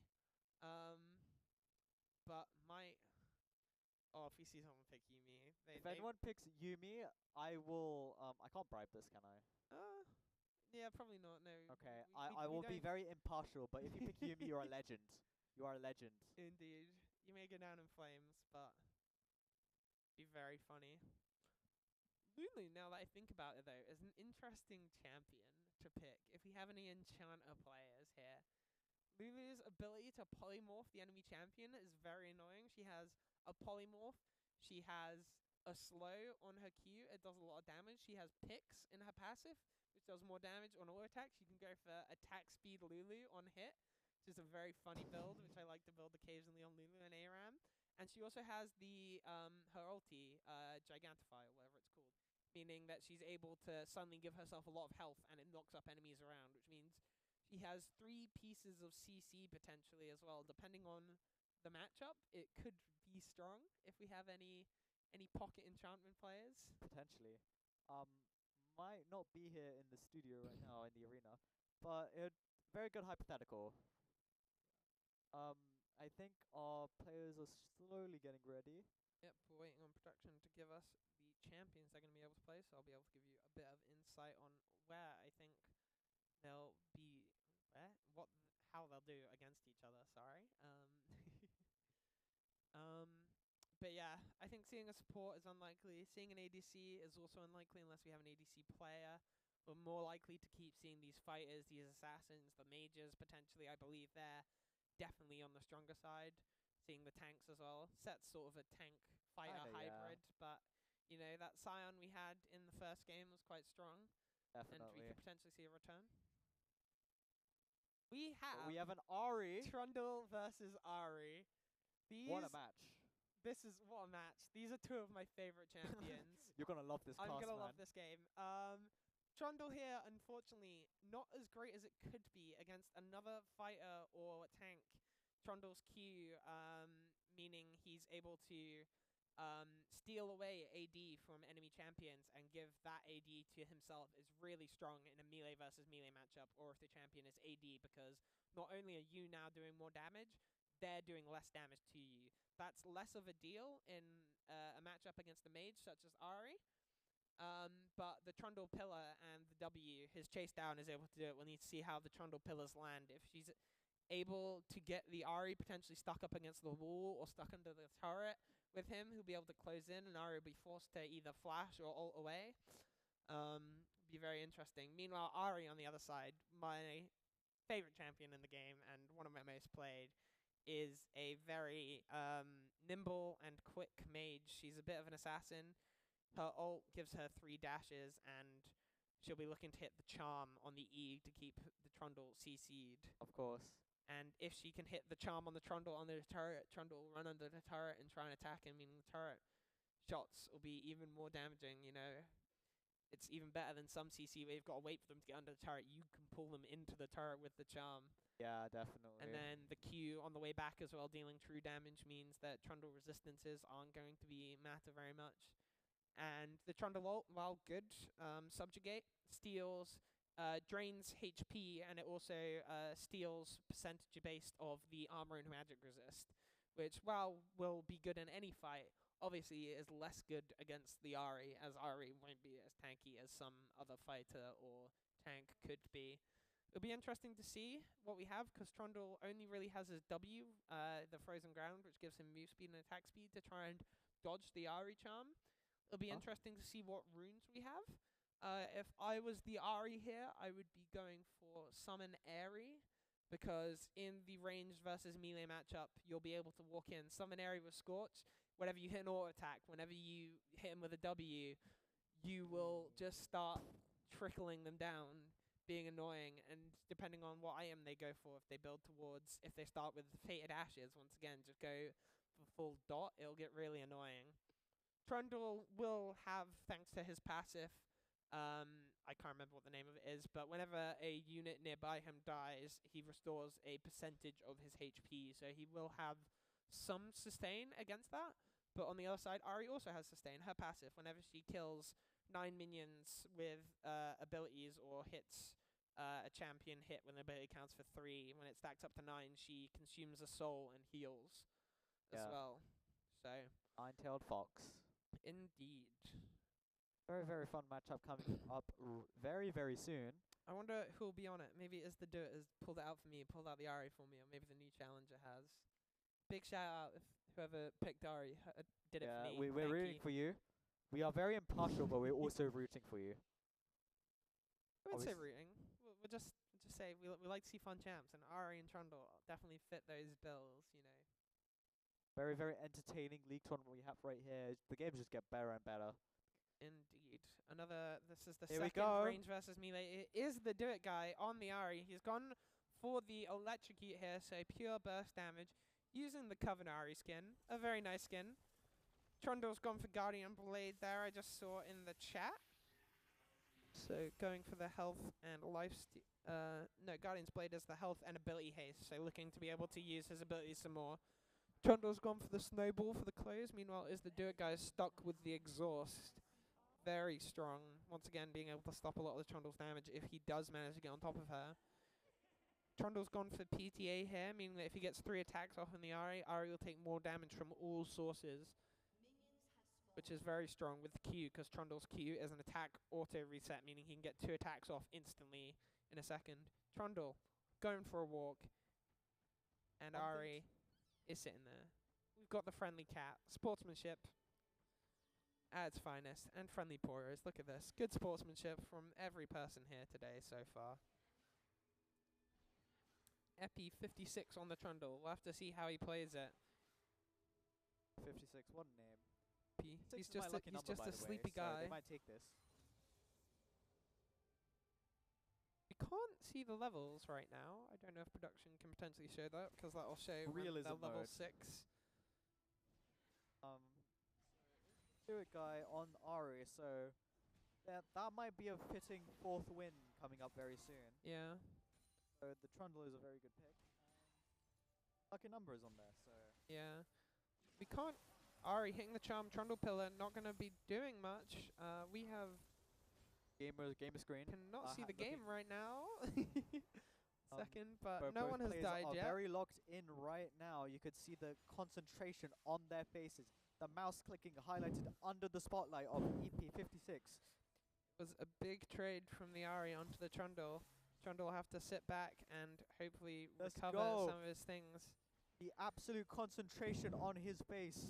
You could see on both of them even. I mean, it's the Do It guy who seems very relaxed right now. He knows he's going to win this. With cold as ice veins. We're back in. We have health bars. It's good. Nothing has happened. Ari is level 6. She misses the Q. She's going to be looking for the charm to go in with the ulti. It'll potentially be enough to kill the Trundle. Ari looks like she's won out the early game as Ari Trundle just poking just down hits with the level 6 W. right now as a half HP. Not much damage on the thing. Trundle gets the pillar, and Is the Do It guy ults because of that. He thought Trundle was going to all in, but no such Doubt. thing. If Trundle can wait out the ult without dying, he potentially might be able to go in again when Pillar's back up Pillar on a very long cooldown, about 20 seconds, level 1. That's a very good orb hit. Taking a lot of damage, but he's also managing to stay at about half health because of his passive. He hits the snowball. He goes in. The charm gets hit. He hits the Q. The pillar comes out. He gets exhausted. Subjugate comes down. Trundle is hitting Flash Ari with out. the pillar. He Double flash. flashes and follows.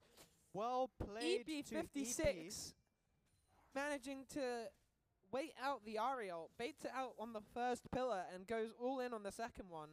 The exhaust comes out, but he waits for the subjugate, for the exhaust to come down a bit before getting the subjugate on the Ari. I'm fairly sure. Even if it does, it didn't matter. The exhaust wasn't enough. Level advantage for Trundle, but an item advantage for Ari. I wonder what's going to come out on top here. He's got the demolish demolish. is coming. He's looking very to just soon. smack the turret here, Half get some HP. damage in and die. That, honestly, Very might be a fair very trade. good play. EP is dead for 15 seconds here. I We'll don't have to think see that's how enough quick for Ari to can get a good push the enough wave. lead to come back here. Because if Trundle takes one more kill from Ari, that would be it. The turret demolish really came in strong right there. Ari We can't see the got same some from good auto Ari. attacks, but EP coming back in with his item buys himself now. Feels the gonna be HP even just 'cause she stronger. can. Ari ulti almost back up. Is the Do It Guy's going to be looking for another exchange before EP's ult and Flash come back off cooldown? EP Snowball comes back off cooldown though. He could go in to try and get the Flash out or the ulti out. Or the Flash is already off of the Is the Do It Guy, but get the ulti out again. Notice that now we have both turrets on relatively half HP before the 5-minute mark, so we might see a very quick game happen. Killer comes out, but Is the Do It Guy has some shows some discipline. This guy holds onto the ulti. 56 not going in. Both players seem to be scared of each other right Trundle now. As using the I push take my though. words Here back, comes an engage comes out. snowball. Ari half HP, charm hits Ari though. hits the charm. Trundle Ari does not go under turret and just runs away. holds the ulti, snowball out of EP, but if you hit the mark and take it, the cooldown gets reduced a lot, so it won't be long before that's back out, but Is the Do It Guy is getting some good poke here. His exhaust is about to be back up. If he Trundle's hits the charm, relatively you have to low. think he's going to go in with the ulti, and Trundle might be dead. The charm goes wide. Orb is too short to land. All abilities used right now for Ari. Bit of No minions back for up blue and side minions right die. now as minions crash onto the turret, taking down that HP. Looks like they're going for a fight right now. Ari hits half the HP, charm, hits uses charm. the ult. The snowball's timed out. But the Q2 doesn't hit, meaning the true damage isn't dealt. Trundle heals up quite a bit from the passive. Here comes the W now. Ari has one more charge of her ulti. She's going to have to use it to back away. Players low on HP now. Trundle I is about to definitely have think his the last flashback kill up. wins. So is Ari, but you have to think if he gets the pillar on the Ari, the flash may be following. Ari, though, with this push, look at EP's turret. His turret's fallen very low. Ari backing all the way up for the health plate. A good call. With the wave pushed in means she doesn't have to worry about her turret getting pushed as much. Getting the health and mana.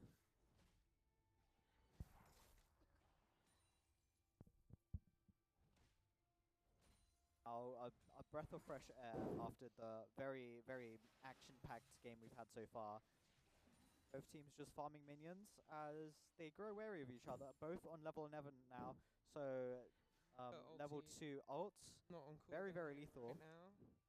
7-minute mark as turrets haven't taken as much damage as they have from the past 2 minutes. But if Trundle gets below that turret and Demolish comes out, that will be game. So Ari has to be very careful about letting these minions come close to a turret. Ari getting a lot of poke in there with the Q, able to get a bunch of autos tacked off as well. Proc the electrocute. That time, Trundle had healed up a whole bunch from his passive, but the damage gets dealt again, but the healing starts once again. Pillar goes wide. Snowball, hits. Charm goes comes out. Under turret. flash Does comes not out though, matter. the Exhaust comes out. Here Both comes the players want Ariel, HP. but the Ari bite, the flashes. flash away. Might die. Has died. The That might be game. subjugate was out, meaning Ari slowly gets her life drained away, and this, I feel, has to be the game going to EP. Yep. 20 seconds and it won't even matter. I don't think Demolish will even proc here. Actually, it would. Demolish will proc. And there we go. EP56 takes the crown. Trundle, a very strong pusher, and the strength of the pillar shown there. Able to get away. The electrocute was doing big damage for the Ari there, but I have to think with the amount of poke that she was getting in that potentially either Arcane Comet or Summon Airy may have been able to keep the Trundle even lower there, leading to a kill potentially. Finally, the right seat over there has now been vacanted. Indeed, our King of the Hill has been defeated, and EP now takes the throne. A streak of 3 is actually very good. No, indeed, it's the best we've seen so far. I do feel like EP56 is gonna go the longest though. 56, my lucky number, of course, wins out here.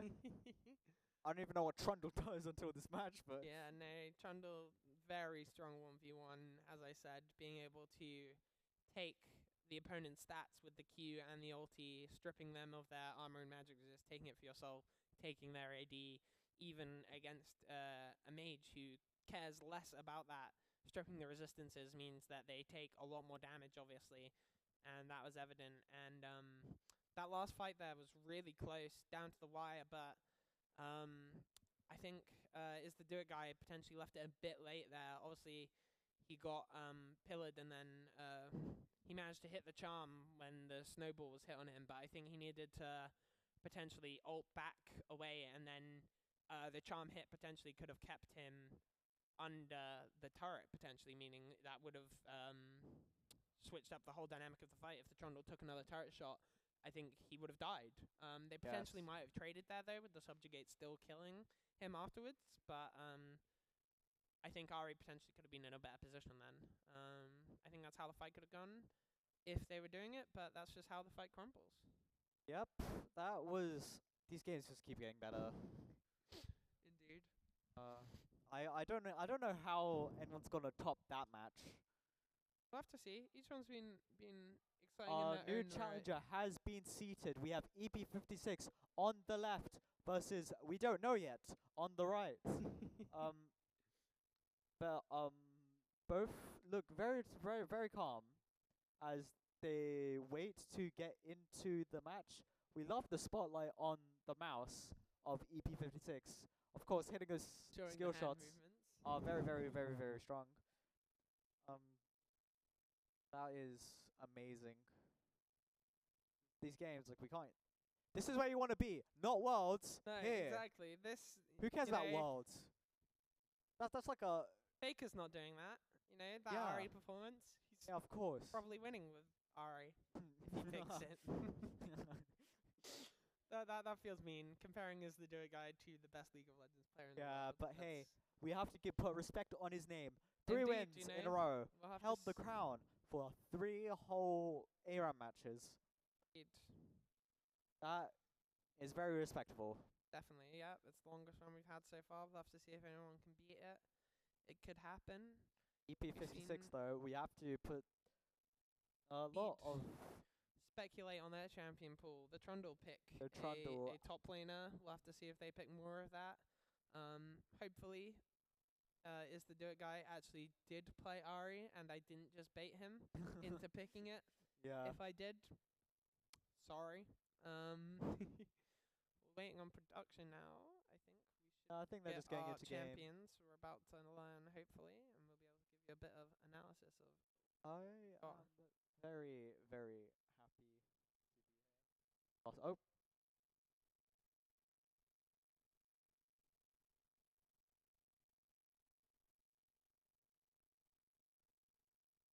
Okay, so we have Pantheon. Pantheon. Okay, that This is interesting. Warwick here, I think, is the favoured champion on paper from abilities wise. okay. As Pantheon is while a really good ability, and potentially if the Pantheon dies will allow him to get back into the lane real quick and surprise the Warwick, means that it's also very slow. It's very telegraphed, meaning you can get out of the way and you can't use it in the middle of the fight because it takes a couple of seconds to charge up. Right. Meaning yeah. that if he tries to use it in the middle of the fight, Warwick can just slap and eat the man, the wolf with the claws. Warwick's abilities also means that he'll be able to chase down Pantheon if he gets him low, and he has inbuilt and he builds a lot of lifesteal as well, meaning that he'll have a lot of sustain. His ulti allows him to leap on top of Pantheon, and with the unstoppable CC means that he'll be able to heal up and Pantheon won't be able to do anything about it if it hits. You gotta love CC in League of Legends, man. Indeed. Not But- being able to use your keyboard Yeah. or mouse for God knows how long. Warwick's ability though, that gives him move speed towards the enemy champion when they're low, the Blood Hunt, his W, I believe it is an ability it's not the best in a 1v1 because if they're low health, there's a good chance you're potentially already killing them. Yeah. So it's a bit of a dead ability. It's kind of similar to Pantheon's, but I would say it's more useful than Pantheon's ult in this match. If the Pantheon gets the ult off, it will do a lot of damage and it'll be great. But it's just hitting it in a 1v1. It's very slow. It's very telegraphed. The chances of you actually hitting it's low. Yeah, definitely. But it was gonna be fun to see. Of course, we're all here about entertainment more than winning any prize we have, if there is a prize. But yeah, of course, winning is addictive. Being on top is Indeed. addictive. But hey, we love these gimmicks. 56, our new top player. I wonder if both of these are top lane champions. They could be on either one of them, either the Warwick or the Pantheon. So it's going to be another brawly fight here. Pantheon E, the damage reflection ability, or damage block for the first 0.5 seconds of the Pantheon E or something like that. It means he doesn't take any damage, so you can use it to shield, like, but I'm pretty sure it's only skill shots, which means, or like ranged abilities, which means he can use it to potentially block a turret ability. We are in. And We are just immediate immediately fight. I into was the not prepared fight. for that, but hey, Warwick Fear coming Pantheon out. Pantheon's falls done. lower than what I. Yep. Warwick has Oh my Ignite God, Barrier we're gonna though. First blood to Warwick immediately. The Warwick Ignite came out earlier, meaning the damage stacked. EP left the Ignite a bit low. Warwick was able to get his healing straight away, managing to keep him up. Proactive versus reactive here right now. There's also a difference in summoner, runes, sorry. Shiv Foxglove going for the PTA, meaning he was able to get that stacked up after 3 instances of damage. Pantheon Immediate chasing in fight though. again. Pantheon seems very confident now that he just walked straight out of base. But Warwick has the level Warwick, the advantage inbuilt and healing looks like he's as winning well. this. It will come down to this empowered Pantheon ability. Warwick healing up though, a massive chunk. Pantheon Q comes out, the empowered Q doing a lot of damage. Level parity Here right comes now, the but fear it might not even though. matter with the fear coming out. The Warwick barrier having a comes out, shield. here comes the E, but I think Running into Oh, a flashes to flash. the left. Might not be enough. Pantheon 1 HP and falls immediately. Warwick gets 2 kills straight away. That might, I don't actually know how much of an effect that has. That's It's very about early. 600 gold over to Shiv Foxglove, so if he's able to spend it, that's going to be another component or potentially a completed item here. We've not seen a quick reset out there to immediately spend that gold. He's electing to stay longer. Epi wouldn't have killed many minions there, so they won't actually have been able to get any items really. Potentially another health pot or like one longsword or something potentially, but Shiv Foxglove now hitting level 6. No summoner spells. Ignite's about to be back up. If Shiv Foxglove hits the ult, I think that's potentially a dead Epi again, 3 in a row, which doesn't. Epi though, hitting the taunt ability, pulls him under the turret, but Ignite comes out, Ignite and what a shutdown and the empowered immediately. Q. The taunting working out from Gotta play those Epi, mind games. Those mind games are very, very spamming big, especially in 1v1s. spamming the emotes. Tilting a player in a 1v1. I don't think That's- Shiv Foxglove will be that tilted right now. They've got 2 kills. They've got a lot of money to be able to spend. We've also got to value the mental tenacity of EP56 coming back from going 0-2 to getting a shutdown kill. And having a level lead right now, which I did not expect. Warwick picking up a Tiamat, meaning he'll be able to help clear his wave quicker. Meaning that if he does kill EP, he'll be able to push the wave a lot quicker and get onto that turret. It's a smart purchase. There's a lot of... Here comes the Ooh. fear. He gets on top. The Q landing. The stun comes out. Here Ignite comes as the well. Warwick ult. But the Pantheon E blocks a lot of the damage. It does block more than ranged things. I was wrong. The heal comes out. Warwick is not having fun right now here on Howling Abyss. Shiv Foxglove also burned Ignite there on that trade. Warwick might have fallen on the turret. Yeah, tanks a turret shot right there. So that trade is now even, despite Warwick. EP misses with the spear. There's not a lot of mana left for EP. Another Q. The wave push comes in as Warwick picked up the Tiamat.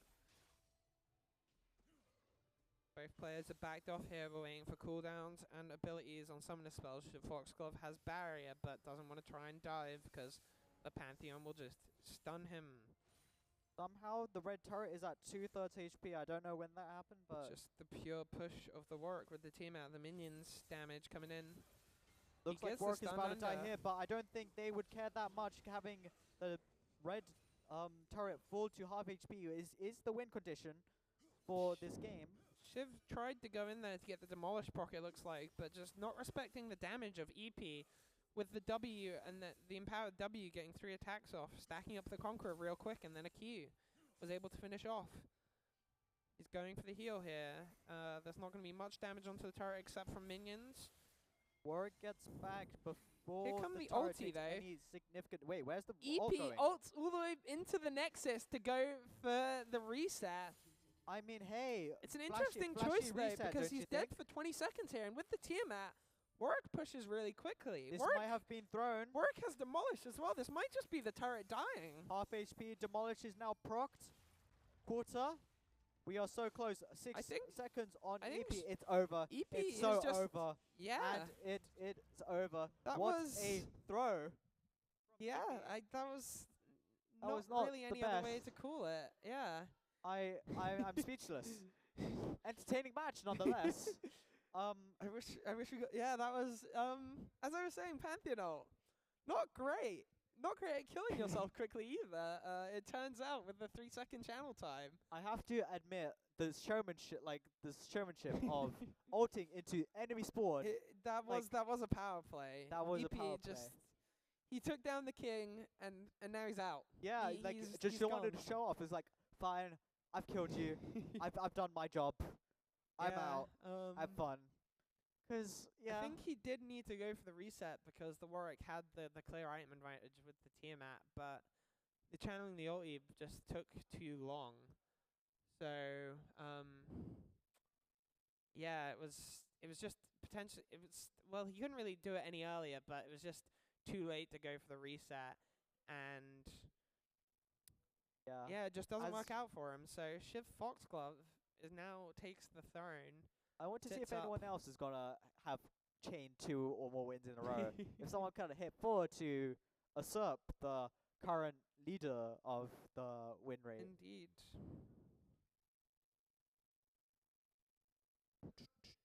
And our new challenger has now been seated, and so what would be the best counter for the current champion? Against Against Warwick, you need to have Ignite or Anti-Heal. He has so much healing beat into his kit. I can't remember if it's with his passive or just on hit with one of his abilities he heals, and then his ulti heals him as well. So you need to reduce that healing, so either having Ignite or picking up some Grievous Wounds. Some champions have it inbuilt, such as Kled with his Q. Right. Seeing a Kled would be really, really fun, I think. Kled is a superb champion in a 1v1, because Yes. he has 2 health bars, kind of, with his yeah. champion and then with Skarl as well. If you get dismounted with Skarl and then you're able to get back up on Skarl, you get such an influx of health, meaning you just have the advantage in a sustained fight if you're able to get back on him. And with the inbuilt Grievous Wounds, he's potentially a counter with work. He's another just bruiser champ. You go all in. If you don't get the kill, you're probably not getting out. You gotta love this man. He knows everything about League. I would be so lost on my own. It was okay. That was a lot to take in. Yeah, I think we're gonna be sticking to the Brawlier champs potentially. You know, we saw the Vex win earlier, but the Ahri didn't do great. So we've only had the 2 range champs, but only one of them has done well. Yeah. It'll be interesting to see what our players are picking and pulling out. One thing to mention is the amount of minion turret damage that happened. Yeah, the last minion game. turret damage adds up. If you're either dead or even if you just manage to shove the wave in and then kill their wave, which is under the turret, your minions will start hitting the turret before the champion. That's just the way what they're coded to do. Unless Yeah. you're damaging the champion, they go for the objective. They go for the turret. So you know, three Winions. range minions, or if the cannon minion gets on it, you know, Very, every very, little very shot juicy. gets in. And, you know, it can, as you said, you know, that turret just took a 3rd damage from sort of nowhere, you know. Warwick hadn't hit the turret at all. That was just purely the range minions. It was a really smart purchase from the Warwick as well, the Tiamat, allowing him to push out the wave quicker. And it also gives him the active ability, meaning he can do another just circle of damage around him, gives him another source of damage. You know, after he stacked his PTA, or if you go Conqueror, you can use it to stack Conqueror as well. A really smart buy and a melee champion, able to push the wave out quicker. Yeah, definitely. Yeah, that I was not prepared for a Warwick to win this match at all.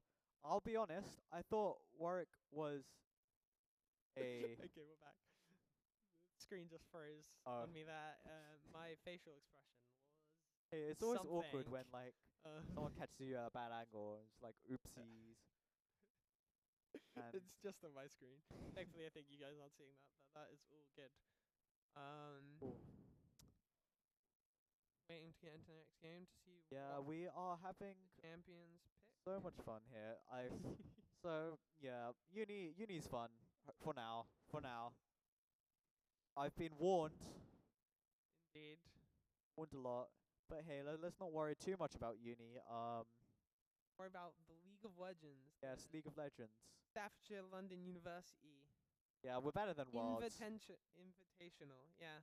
We're so much better than Worlds. We're Fake so it- better than fake it- Worlds that fake we're it. going to compare our viewership right now.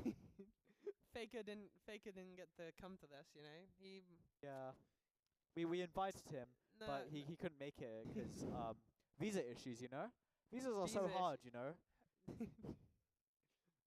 Potentially not. Hopefully not. I want to see T1 in London. A Potentially. measly 103k compared to our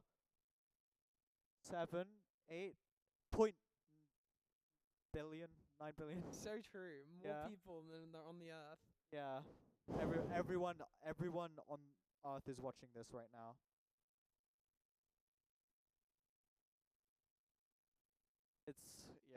They are having not as fun as us. Worlds. They are. So true.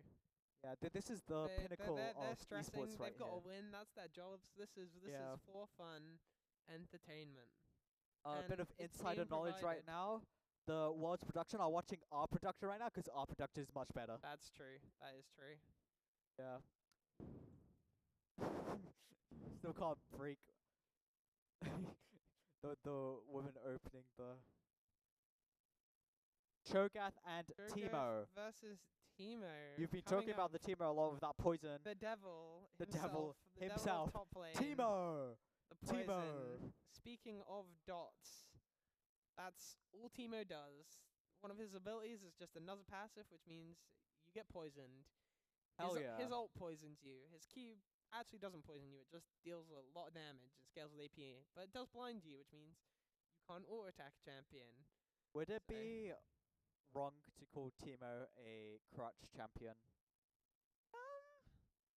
Potentially, he's definitely beginner friendly, but like there is Beginner there friendly. is skill expression, like definitely knowing when to take your fights, when you can walk into trade as Teemo is definitely something you have to master. Where you put your mushrooms as well is another thing which does take a bit of skill.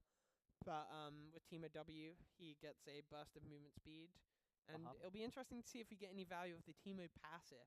If he stands still for 2.5 seconds, I think it is, he goes invisible. Yeah.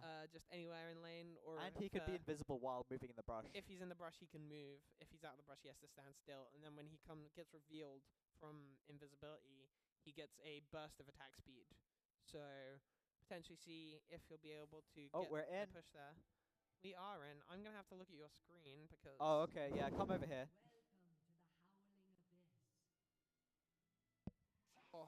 the toy Cho'Gath skin is Amazing. gotten. I think it's a base Teemo skin Oh, Teemo. Morgatron, our first returning challenger here. on the Cho'Gath. Yep. While Shiv Foxglove goes for the Teemo with Ghost and Ignite.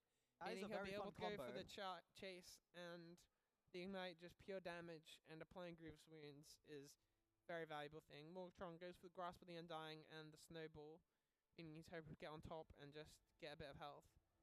Teemo finally reveals himself from the bush and starts dealing damage, barely anything to be honest. Cho'Gath But- misses the Q, the silence comes through, but the blind comes through on Cho'Gath, Oh, that must be so annoying. meaning that the W doesn't actually hit because it's an auto attack. He hits the Q, but Cho'Gath actually comes out ahead on that trade because Shiv Cho'Gath. Foxglove took a lot of damage from minions. And again, knock up right there. Teemo's not having fun right now on half HP, but seems to have slightly higher level XP. Cho'Gath using up a lot of mana, spamming these Qs, hoping to use the passive cannibalism to kill some minions and get some health and mana back. Oh, He hits the snowball. snowball, he goes in, he hits the Q, or And it's just just walks away. wide. If he hit that, that was potentially a kill because Shiv Foxglove, while having Ghost, has no flash. So if he gets in a sticky situation, he's just going to have to run and hope that's enough to get out. The Ghost obviously can do a fairly good job there of getting out. I wonder how Teemo's how's Teemo's mines are gonna do on this map, because are you gonna spread them around in the bush? Are you going to You just can throw spread 'em around the down bush. You can also just use them to push potentially. They're a great defensive mechanic if Shiv Foxglove wants to go for a reset, putting some down, being able to kill the minions, means Morgatron won't be able to go for the turret hit. That's very true. Level 6 first for Teemo here. I wonder if they're gonna put down anything. There is one. Blows up. Kills the Doesn't cross actually hit minion. Cho'Gath. Cho'Gath Snowball goes for the hits. snowball, and he gets the Teemo's- Ghost out for free, which is big because Ghost has a lot longer cooldown than the snowball. Yep, and gets knocked up again. Kind of walked into that one. We'll call that prediction on Cho'Gath's side for honor's sake. And Teemo just slowly teases the turret a little bit. Both players on half HP. As it gets tense as both players now have their ultimates online. Not a lot of mana for Morgatron though here. Using the Q to clear the wave. Level Bomb. 7 first for Cho'Gath. Looks like he's overtaken on XP. Comes Bomb out. out, hits Morgatron, but I don't think it will matter much. I mean, that blind might oh, be the huge. The ignite, here ignite come comes the dots out. with all the poison. They can't see Here Teemo. comes It doesn't that. matter. Does he have the The ult? first blood comes out for Cho'Gath. Morgatron takes it. 13 seconds on Shiv Foxglove. The feast, meaning the Teemo gets executed there. The dots wasn't enough. He wasn't able to move back quick enough, and Morgatron goes for the execute. No demolish right now, but falls and gives away the gold. I do not know what item was bought, but item was bought because the gold was given away. While Teemo was still at base, so I think that counts. Yeah, Teemo was still in base, so he was able to spend it, but Okay. Morgatron needs to go for the back to even the gold spendage, so it's not the worst. Yeah. Teemo, Now that's our first mine in brush. If Morgatron tries something funny, he's gonna get a very funny surprise. out first, back onto the map means he's able to start getting map control. As much map control as you can get in Howling Abyss. Getting some mushrooms one way. down. Q Okay, goes good slightly dodge. wide. Slowly, Teemo wins Here's the this power out. of the Teemo. Teemo went for some attack speed of some form. Much faster attack speed coming out base now.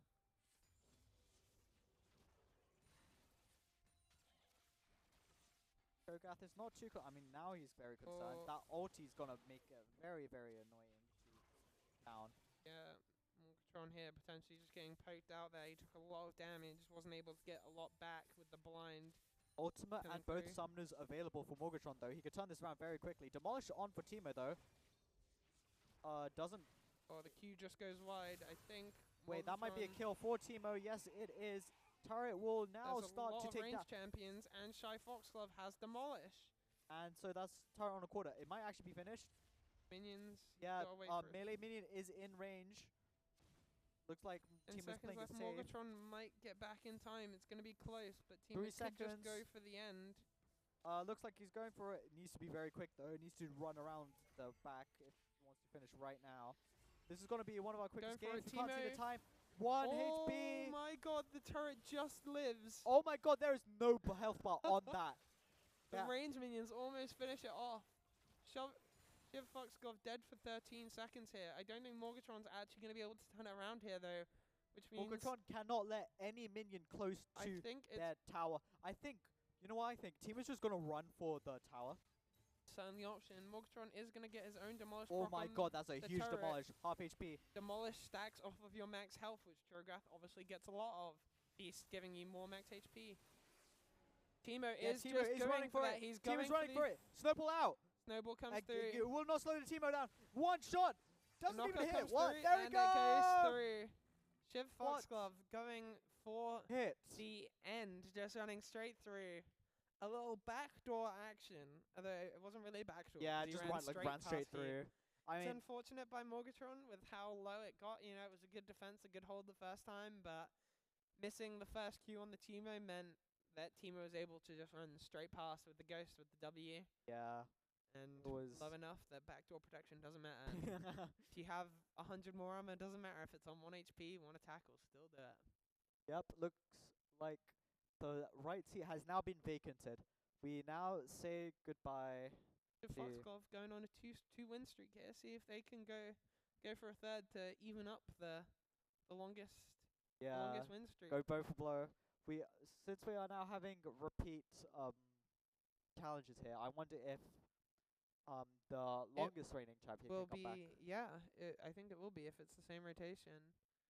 We will have what was our original champion for 3 games to come back through. My memory is so bad. I Yeah, can't remember. no, mine too. Yeah, I mean, I should have like I notepad. shouldn't yeah, like, we don't to have write any down. notes. Yeah, Be like, say this during maybe our half time production, break. maybe our production level is as bad as Yeah. Worlds. Hey, look, we're not there yet. We have paper. There's no paper. Oh, we don't have paper. We don't have paper. It's okay, guys. We'll do better. We'll do better We'll for next try, time. Indeed.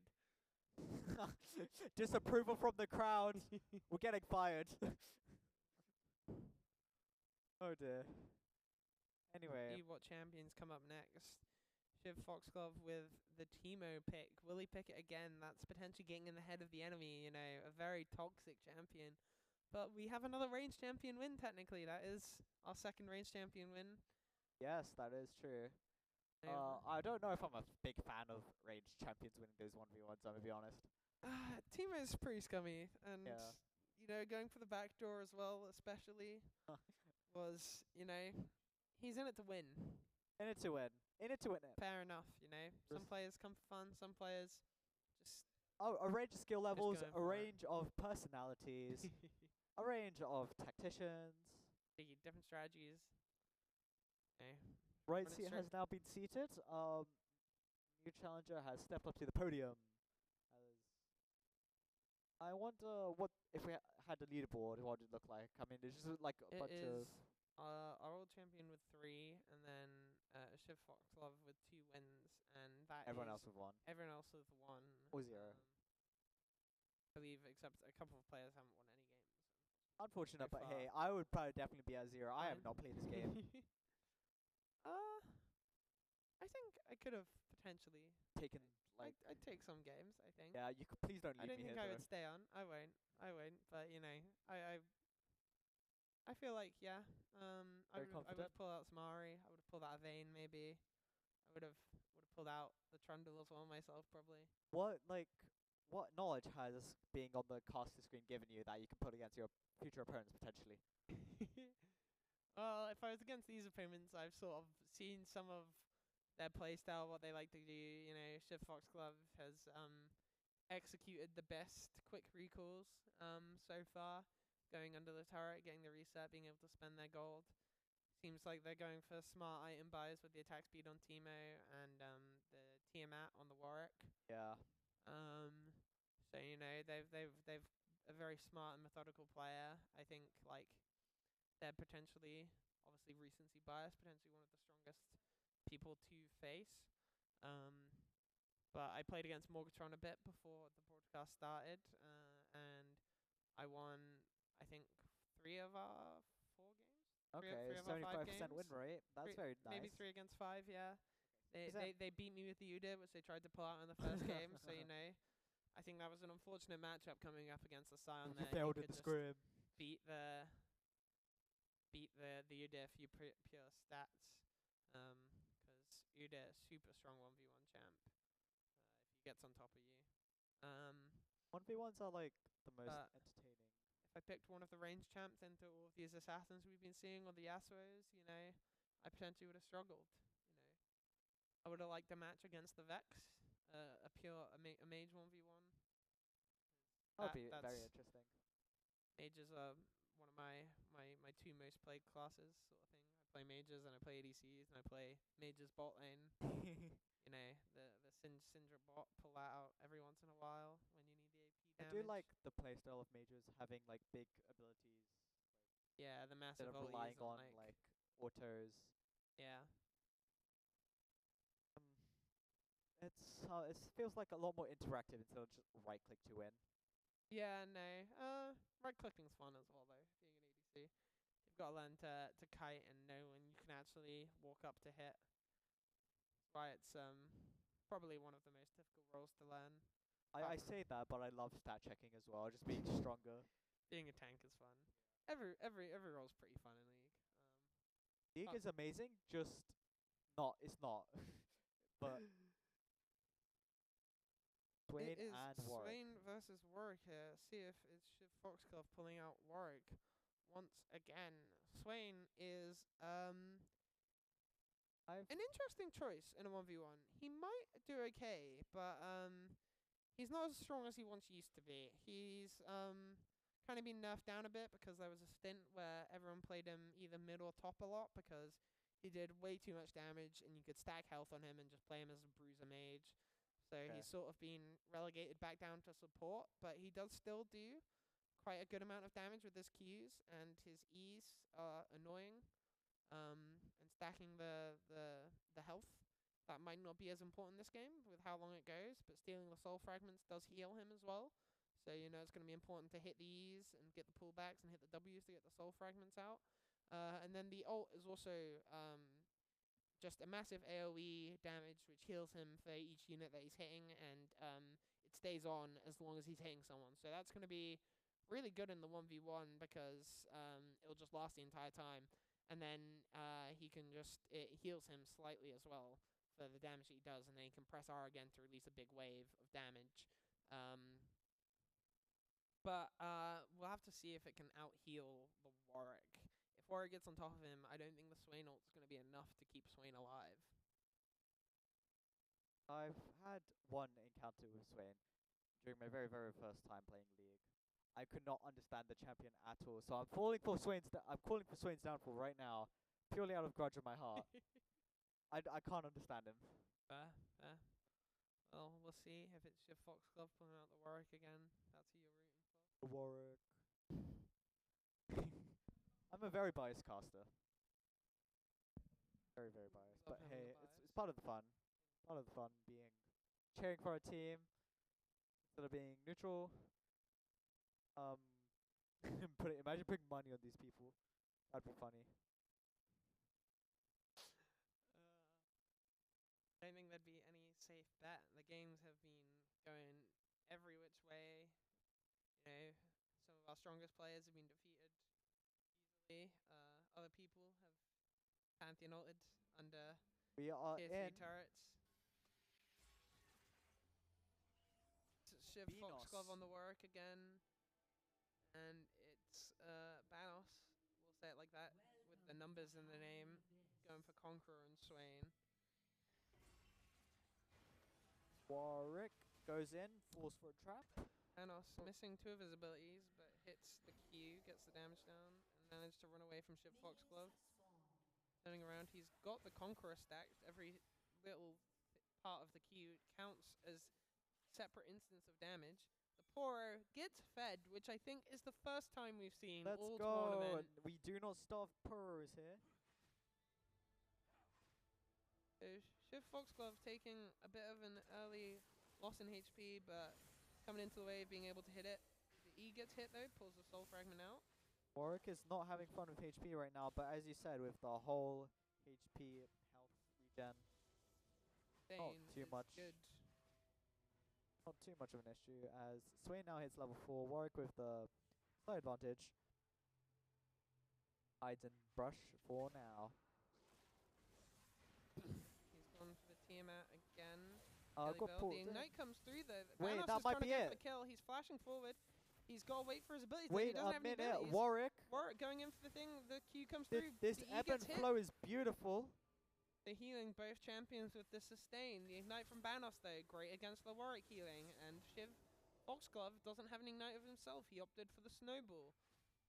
But Okay. after all summoners get burnt, both champions are still alive. Somehow, by some miracle. They're But it both looks like healing Warwick up. is not going in. I can't tell. But Swain is definitely engaging. Swain pulls him under the turret there with the E. And Gotta be very careful. 1 Shiv HP. Foxglove takes another shot, but the Oh, Q the misses. tail is too far And away. Swain hits Wait. with the E while Shiv Foxglove turns around to Snowball. Might be just wanting to get death quickly so they Maybe. can get back out on the field. Swain clearing the minions real quick. Are they going to go for the execute? Looks Yep, like as it. is the meta. Demolish on thing as well. There we go. We have Goes. Demolish out, but there's And they barely managed to take the any health. HP gone for Don't manage to take Warwick. the health back Is away. looking waiting like in base right now, buying probably getting items enough, most likely. saving up enough money to buy something. Yep. Okay, red turret on, um, 2/3, 3/4, I think 3/4 there. Minions getting good damage in though for Banos. Yep. I wouldn't be too concerned if I was Warwick here because, of course, you could just win one and then completely obliterate the enemy's turret as well.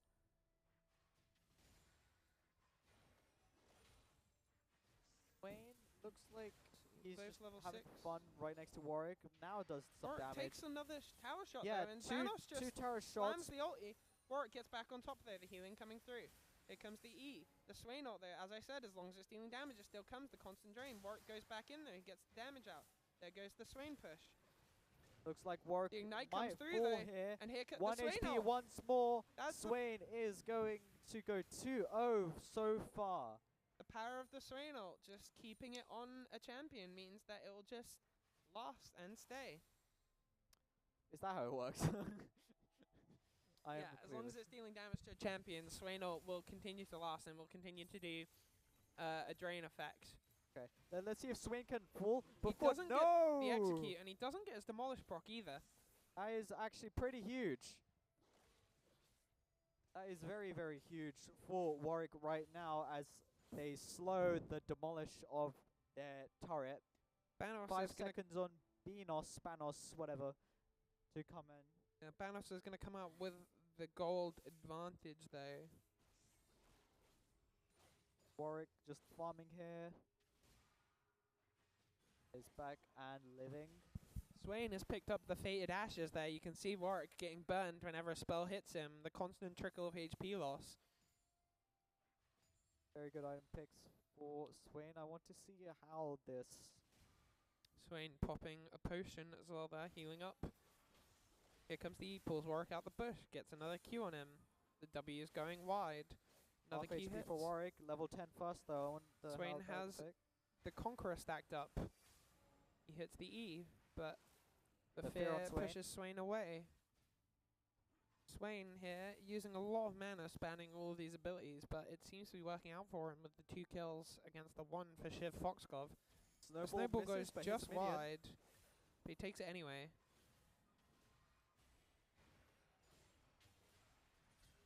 Swain going all in again with the ulti. Here it comes Ulti with no flashes mana out though. just to end There's it, I not going to be believe. any follow-up. Shiv Foxglove is forced to flash away, otherwise Banos would have been able to chase him down. And he did have the Ignite to go for the full kill. That makes Beanos on top with summoner spells 2 compared to 0 for Shiv Foxglove. If Shiv Foxglove is able to get on top of Swain though with his ulti, there's no ult from the Swain coming out, so there'll be no sustain and could potentially lead to Swain's death, but Swain full HP. It's looking pretty good for him. Snowball Snowball comes hits, I out, wonder if gets Forrest is hit. going to take this. And he does. Not much comes of it Fear though. hits. Swain Warwick hits looks the like he's EW. losing out on this fight.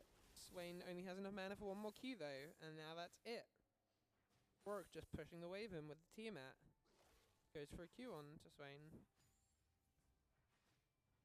Swain managing to kite the minions, keep them off his turret there. Very smart play there, reducing the chip damage. Got a bit of a lull with not much mana for Swain. He can't really commit, but Shiv Foxglove seems a bit hesitant to go for the full dive because of the level advantage and item advantage that Swain has.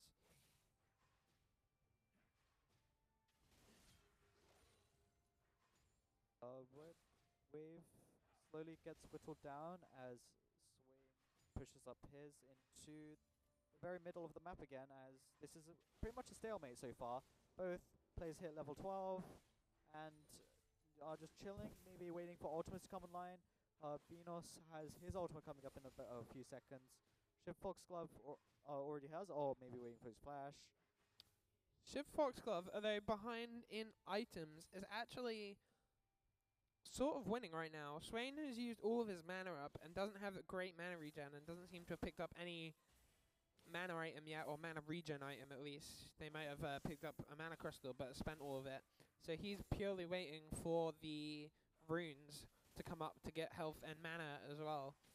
But then after picking up the one at the back, he's just used almost all of it again to clear the wave there. it's interesting to see here what will happen in this fight, because Banos probably has enough mana for maybe a full rotation of spells, but afterwards there's not going to be anything. So if he gets caught out, Shiv Foxglove could have this. Fear We comes aren't through. able to see the time of the match right now, but I assume it's going. This match is going to go the The distance. E Both pulls players are at Banos level under, 13. but as I said, Banos with no mana isn't able to get Shiv, even if he pulls him under the turret. But Shiv Foxglove is also in the predicament of, with Banos being under the turret, he can't commit, because if the Swain E hits, it keeps you rooted for so long, and then you can reactivate it to pull you back. Here comes the ulti Swain ult comes from out. Banos. Warwick is running Warwick for his life. I think his managed- tail's in it. Run out. Oh, it didn't Chooses quite. to engage on it. Swain Here low, comes the ulti. ulted. The Swain seems to sustained though survive with the this, though. ulti. It's keeping him alive. Warwick Warwick is still flashes going under in there, for the this ignite. grievous wounds with the ignite. Takes a turret shot, but I don't think a lot is actually happening. The fear comes out. Beano The E still hits. has flash but if Swain's he ever needs healing it up. for whatever reason. Warwick's Because healing on up this from hitting Warwick, Swain. no, Warwick escapes. And they just both back away to pick up health runes. Warwick has two he can pick up, but until one of these champs picks up potentially a grievous wounds item, which won't happen until one of them dies, and with how long this is lasting, when whoever dies next probably loses the game. Gotta love it when 1v1's breaking a stalemate though, and just both players just agree to walk away. It's pretty funny.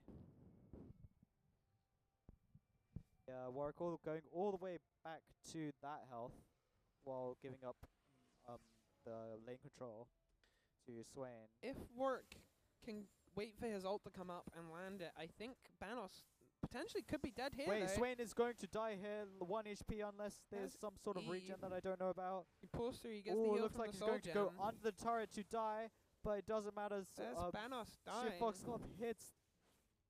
He's dead for 30 seconds. I think Shiv Foxglove with his Tiamat. I want to will see if they can clear this wave equal- in time. Do it, guy, to potentially take our title for longest reign and go for 3 wins. Going Banos for is still dead HP for just in 15 case. seconds. And Shiv Foxglove, on every champion Demolish. he's played, he knows what the objective is. It's kill the turret. He's taken Demolish. 5 seconds on Beanos. Wait, half HP. This He might be might not savable do it. for Beanos right now if he gets in time. Hits an ability. He's come back and he's got Oh, full, he's back. he's got full Leandries. He ults straight away. The E goes right Flashes there. on. He flashes Warwick forward. might fall here. Half HP. Grievous wounds. Is Warwick ults out. It's a smart decision. Swain ult times out. Shiv That was Foxglove close. uses ult to get away. Banos used flash and ignite there. that our first level 16 of the tournament? It is indeed. This is potentially our longest running. Banos, though, has enough mana now potentially to just fully wear away Shiv Foxglove again. A nice snowball to dodge the W there by Warwick, snowballing back to the minions. But he's got another health rune Swain he is can just go back going and get. straight for turret. It seems like they both have demolish. Swain's turret is a little healthier than Warwick's here currently, but it's about neck and neck.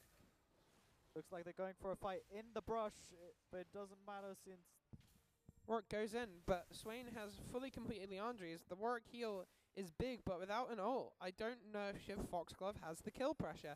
Swain hits the E. Thankfully, there's minions there to heal up. Otherwise, the constant Q spam, it's Warwick is wearing probably Shiv thanking his turret Foxglove right now down. for existing.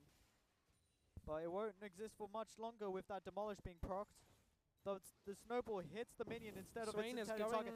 to That the end, turret is potentially. like It's a big low. fear. Those caster minions might be able to finish it. Swain ulting. Shiv He will not Foxglove die. He Kills the refuses minions to and die. then Level flashes on 17, top. first level 17 of the tournament. I don't think it will even be enough. Swain procs the Shiv Foxglove's about to get heal. ult up, but the Warwick Swain might need to run away here. The Swain ulti has healed him up constantly. He's had this on Shiv Foxglove for about 30 seconds.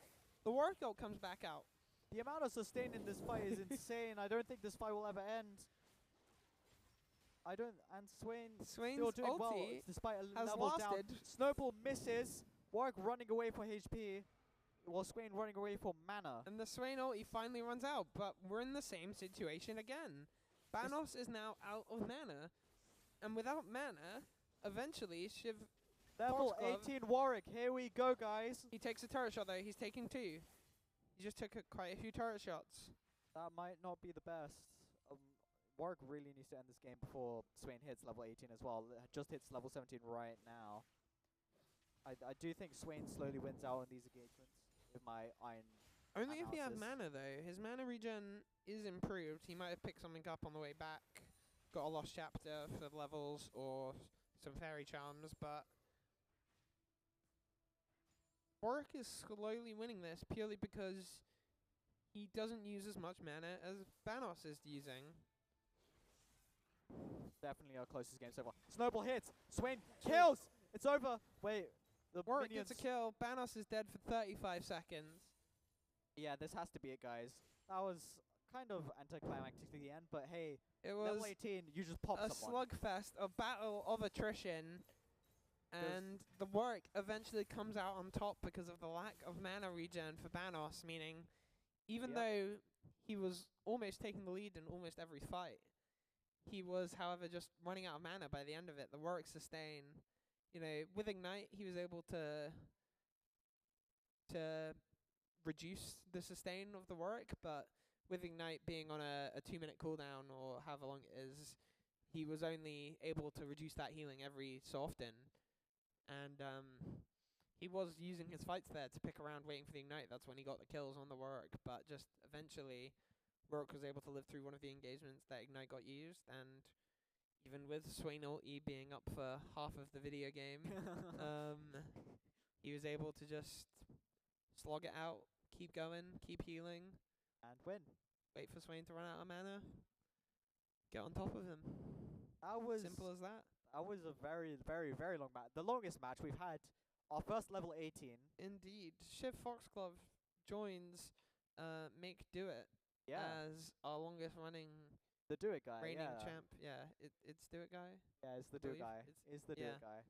So they're tied right now. so It'd they be both very, have 3 very fun wins. if Is the Do It guy steps onto the podium right now. I think it is his turn.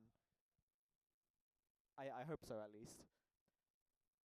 This could be the big finale.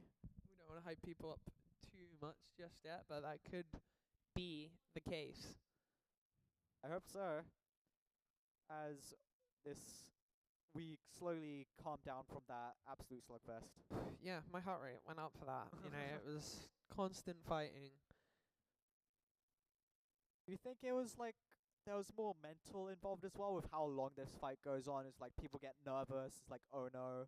I A missed bit, this. definitely. I feel like Banos had to know in his head that, when he gets low on mana or out of mana, that, like, the Warwick, if he's out-sustained him, like, especially after it happened the first time, he was like, I can't let this happen again. And unfortunately it did. That's just sort of the way. I didn't know what items Banos had, but if either of them picked up anti-heal as well, in just like an Oblivion Orb or an Executioner's Calling,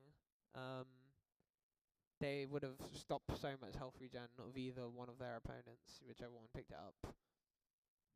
Okay, if anyone knows the time of that game, I'd be very interested, 'cause that was a game of stamina, a game of attrition, as you said. I did not expect. With these games going so long, do you think any late game champs would be any way viable with? It's potential that it would be difficult, but like especially if the problem is with late game champs is not only do they need levels, they need items, and Right. you're probably only gonna get one fully completed item in this game mode with how long the games are sort of running.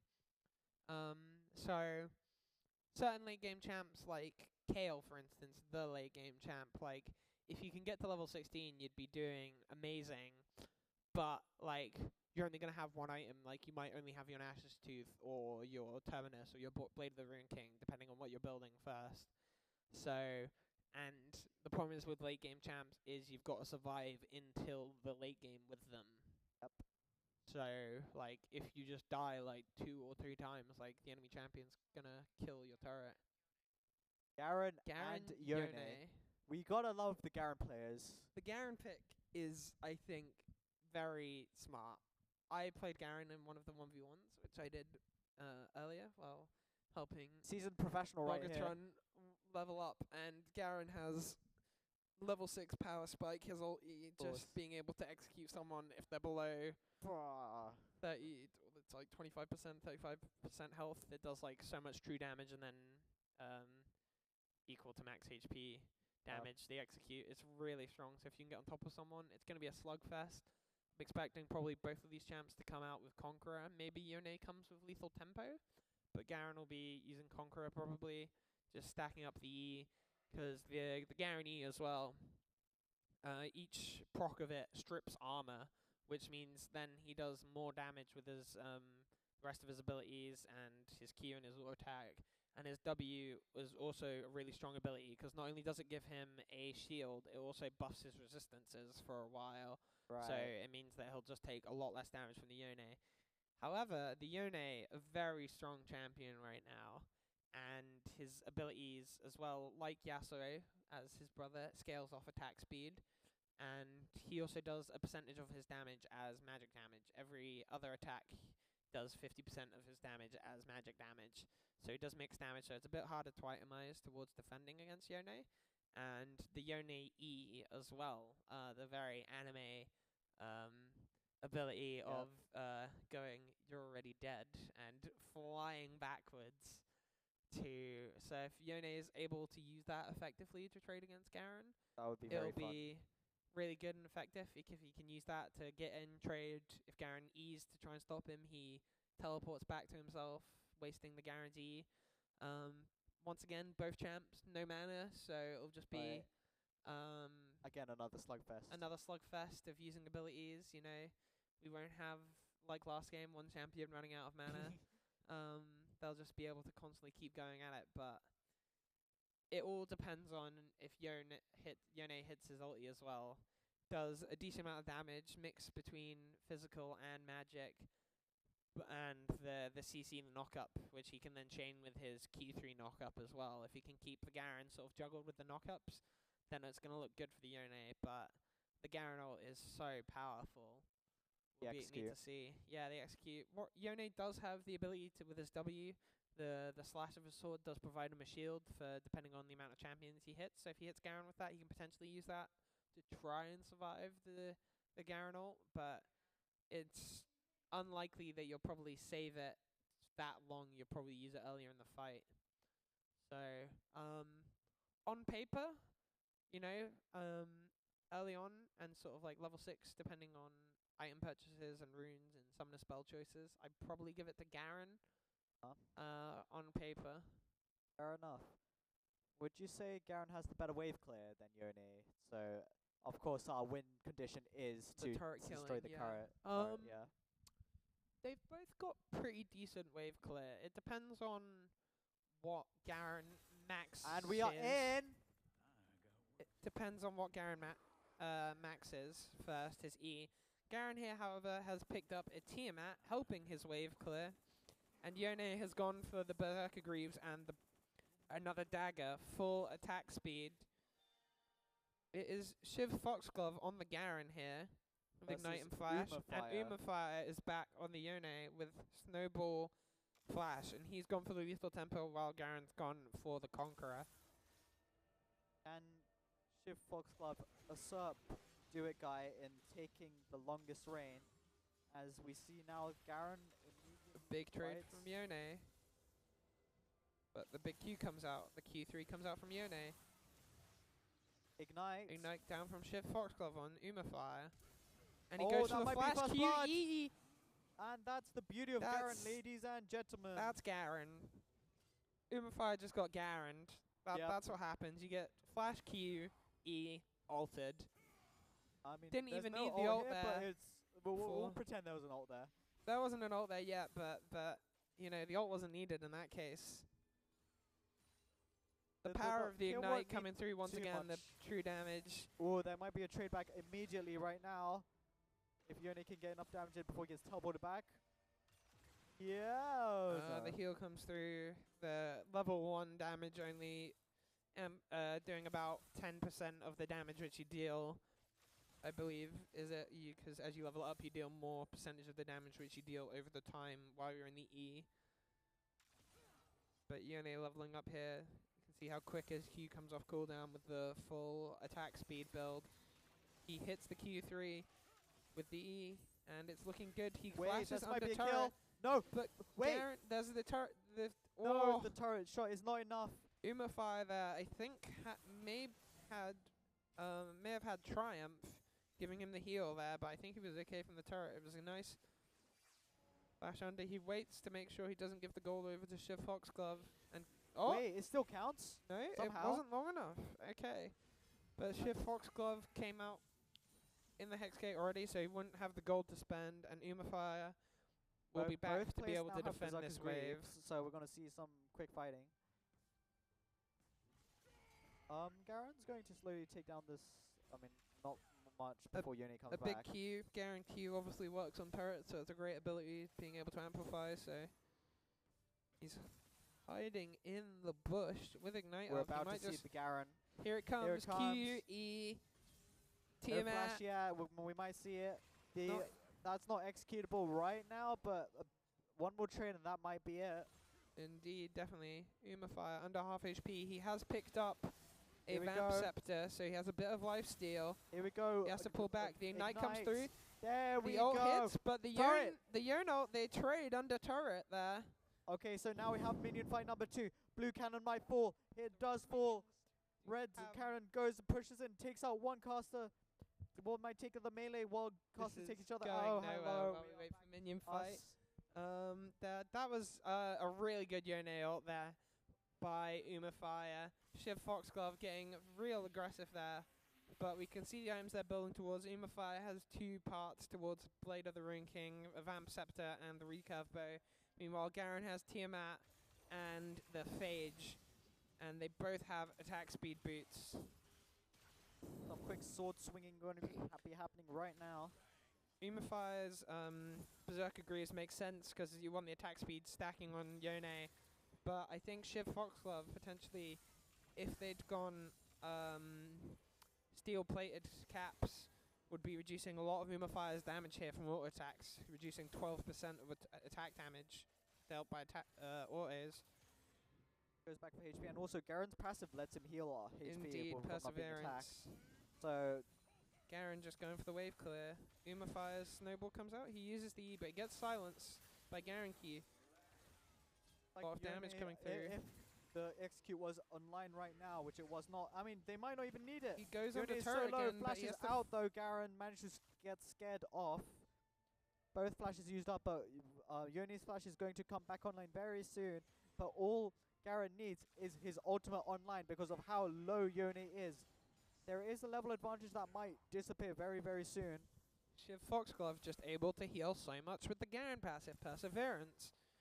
And he walks 3 in. turret he's hits happening right now. dodged but the Yone goes back to Q3. defend. He's waiting for his ulti. The Garen ult's almost back up and he has Ignite. Now it is. Here we go. Is it just going to be the straight ult? If Umafire goes in here with the Q3, he potentially... No. Shiv Foxglove backs off. Just playing it slow and steady. Here comes Here the it Q. comes. Here we go. The shield is now Ignite. The ulti again No, though. flashes and out. Umafire flashes out. What a dodge! Shiv Foxglove is alive, but No way! Yone wins it out. that was an excellent flash by Umafire, and he was able to get the Q3s to knock the Garen up and keep him under the turret after minions had died / he dealt damage to him. He was able to knock him up 3 times under the turret, and then was able to just go back with the E with the final Q3 and knock him up before Shiv was able to answer. Because he's going for the execute. Wait. Yone has Umafire fallen gets to the kill. Garen's sword without Umafire's getting the dead here demolish for 24 out. seconds, and Garen has a full stride breaker. The minion wave is dead. Shiv Foxglove might Wait, is this be a able throw? to end. I don't think turret can fall this quickly. I mean, maybe There's it not can. enough minions, but so without the minions, Umafire should be okay and get back out in time. He has the full Blade of the Rune King and a crit cloak. Yasuo and Yone's passive also doubles the crit they have, so Here he'll it have... comes. Wait, it's solo. This needs to be stunned. Umafire It does not even happen in time. We're going to see them fight one more Didn't come time. out. Not because we are back to us. Oh no, we can. We can. Garen half HP, but yeah. I think whatever. we just had a little replay there. It's over. It's over. Yeah, we had the turret kill by the Garen. Yeah. champions with attack steroids on there which work against Attack turrets. steroids. Like Garen's Q. Some abilities don't that buff you don't actually work against turrets, such as Shen Q, which buffs his attack damage. But Garen's Q is one of the ones that does work, and on like a 4-second cooldown, depending on how if you put all your ranks in it or if you max ranked E, really effective for pushing Yep. the turret there. And, Very It was very close. yeah, the reset meta has been interesting. So Going you know, to get yourself killed. getting just to yourself get killed. If you leave it too long, you risk the enemy coming back out before before you respawn, and they're able to just either get a lot of damage dealt on your turret or potentially even just straight kill it. Yep. So Do we have a new longest reign? we do indeed. Shiv Foxglove Here we go. goes up to 4 wins. And With they hit the magical 5 yeah. before we run out of time. The top laner picks, you know, we've had Teemo, Garen. Yeah, it makes most sense that top laners are the ones favored for 1v1s, as they are the most secluded lane. Indeed, the Easy island. to survive. Junglers don't like going up to top lane for reasons that defy me. Indeed. I But- mentioned it to you earlier, but imagine the Ivan pick. An Ivan or an Annie becomes a 2v1 with either Tibbers or I Daisy. would love to see that. Imagine one Oh. of them. Last game incoming, guys. Get ready. See if Shiv Foxglove can extend his lead to 5, or if 5 someone and go is able to kick him off undefeated, his... right? Shiv Fox is undefeated. Yes, yep, since he undefeated came champion back right on. now. Can the final challenger Kick end him off this the streak? throne and Watch how it's like end on top. end on top. Yeah. I wanted our final challenger would better be someone legendary, because this Shiv Foxglove guy is not going to be knocked down very pretty good. easily. It's going to take a real good fight to take this man down. Indeed. Yes, sponsored by Monster. I don't know if we are. I don't think we No, are. no, We're not. no, we're not. We're not We sponsored are by not. Monster. Like that. Yo. Imagine if Monster PR guys come down, see a Dude. bunch of students repping their drink, and it's like, okay, we're suing these fools. In instant maintenance alone, gone. Or from all of us, we get kicked out. Most of it's already gone anyway. Not yet, actually. Well, kind of. I need to make my next rent installment. I We're think. gonna have to sell our arena to pay off the I think I lawsuit. need to do that today. Actually, I think my rent's due tomorrow.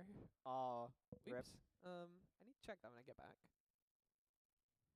Landlord knocks down your door, kicks you out. No, please. My PC Please. setup's in there. I think I had until the 5th of October to do it, so that's tomorrow. Yeah. We have our new challenger seated. Indeed, we're Our just referee waiting to is get sorting into out the game and see what people are repping. I think Shiv Foxglove probably going to pull out another strong top laner. That Maybe might they'll be true. maybe they'll run back to the Teemo, you know, pull out another Teemo to end the game. salty pick to end the tournament, you know. I want to see a Teemo just litter the entire Howling Abyss with mines.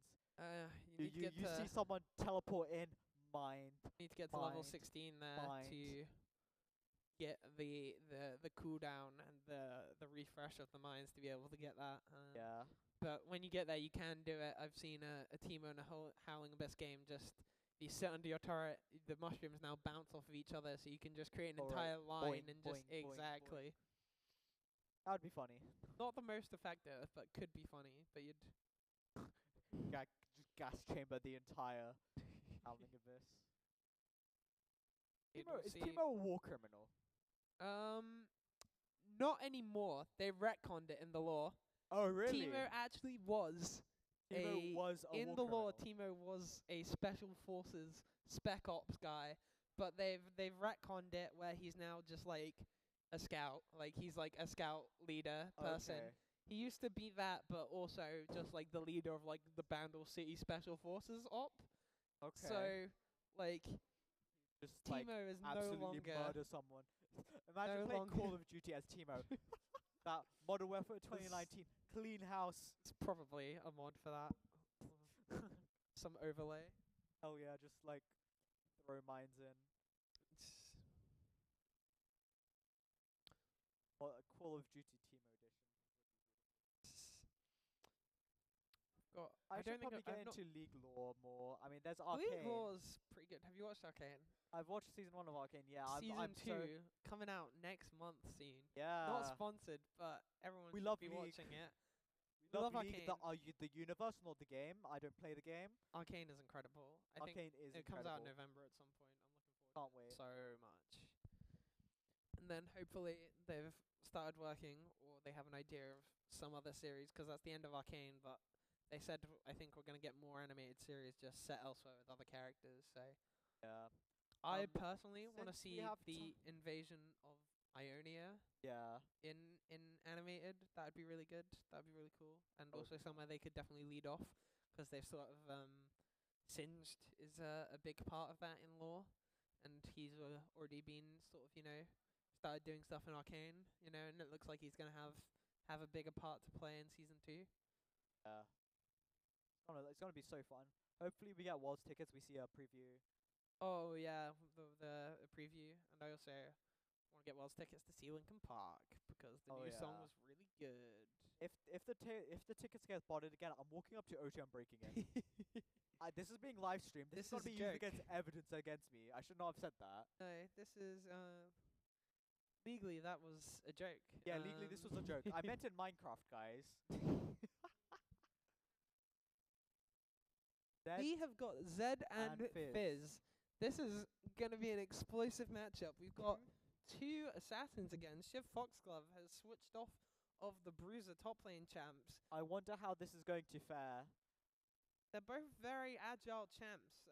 Fizz is able to get up on his little tide pole and dodge all Yeah. damage, and Zed is able to teleport in between his shadow clones, which he sends out. So there's gonna be a lot of movement. There's gonna be a lot of skill shots being sent out. When it comes to level 6, I think potentially Zed might have the advantage, depending, because Fizz is a skill shot. Zed is just a point and click death mark.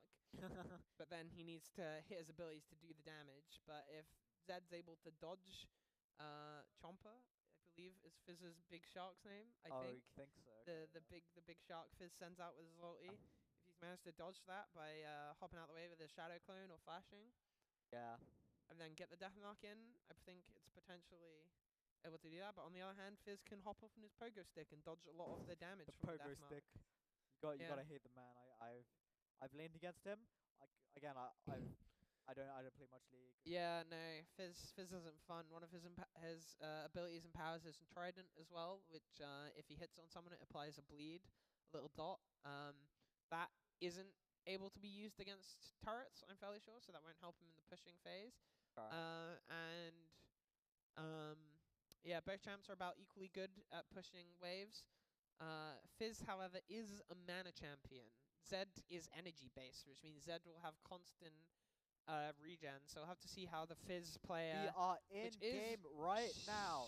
which is Shiv Foxglove. He is the Fizz player. See how the mana. A Floof economy is the is returning done. challenger. Let's see if Shiv Fox can wrap this game up. They've both got Ignite Flash and are both running Electrocute. And the items, Fizz has gone for a Sheen, which is going to be a lot of damage if he can weave in the auto attacks. That means it has Spellblade. Whenever he uses an attack, he'll be able Here to deal comes more the damage. first engage. Fizz hits Zed first, but loses out on more HP. So Zed, not the smartest. Zed has a Brutalizer, I believe it's called, which is lethality and First potion popped for health? Fizz. Only one left. yeah. Fizz has 30, has picked up a cloth armor there. Second, hoping to reduce a bit of Zed's damage because Zed is all attack damage based.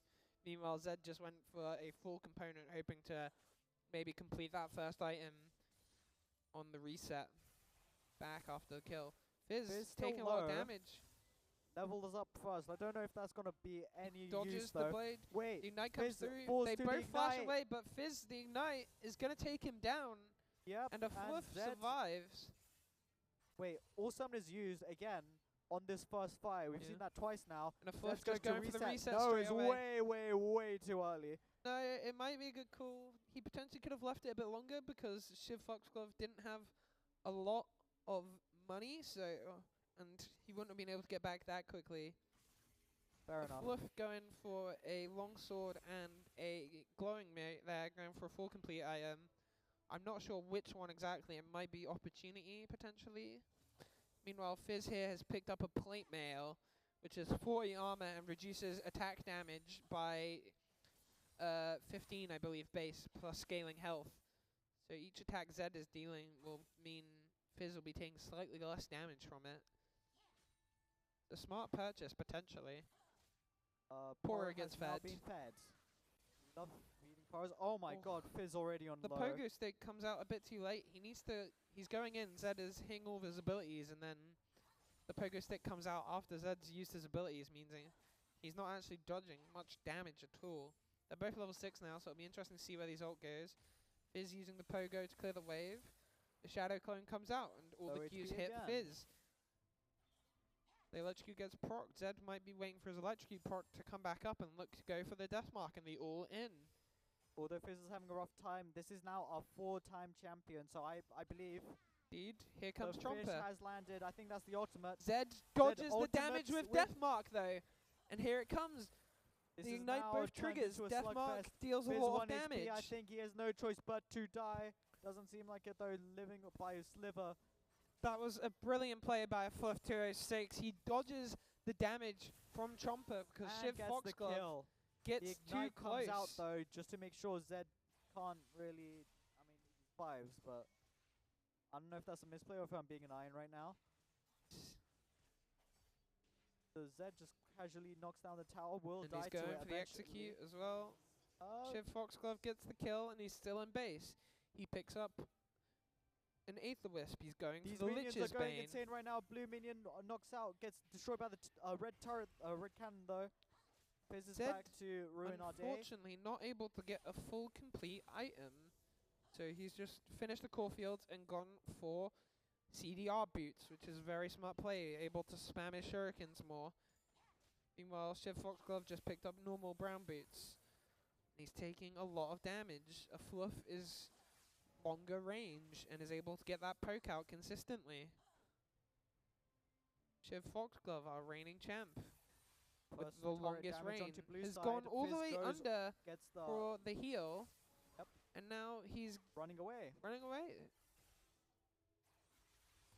Ooh, half already. Until that was a good play until he got chunked there at the end, getting fully out. Well, at least both turrets are around the relatively same HP, so it's not like he's lost out too much. He denies the heal from a Fluff as well potentially later if he gets a good trade on him. Both champs have ults up. Shiv Foxglove doesn't have ignite.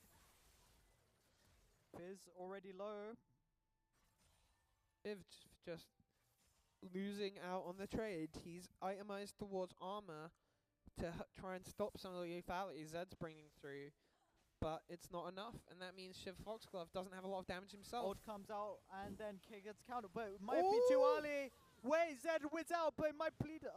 Ignited, and that is a double kill as we see minions go at it again.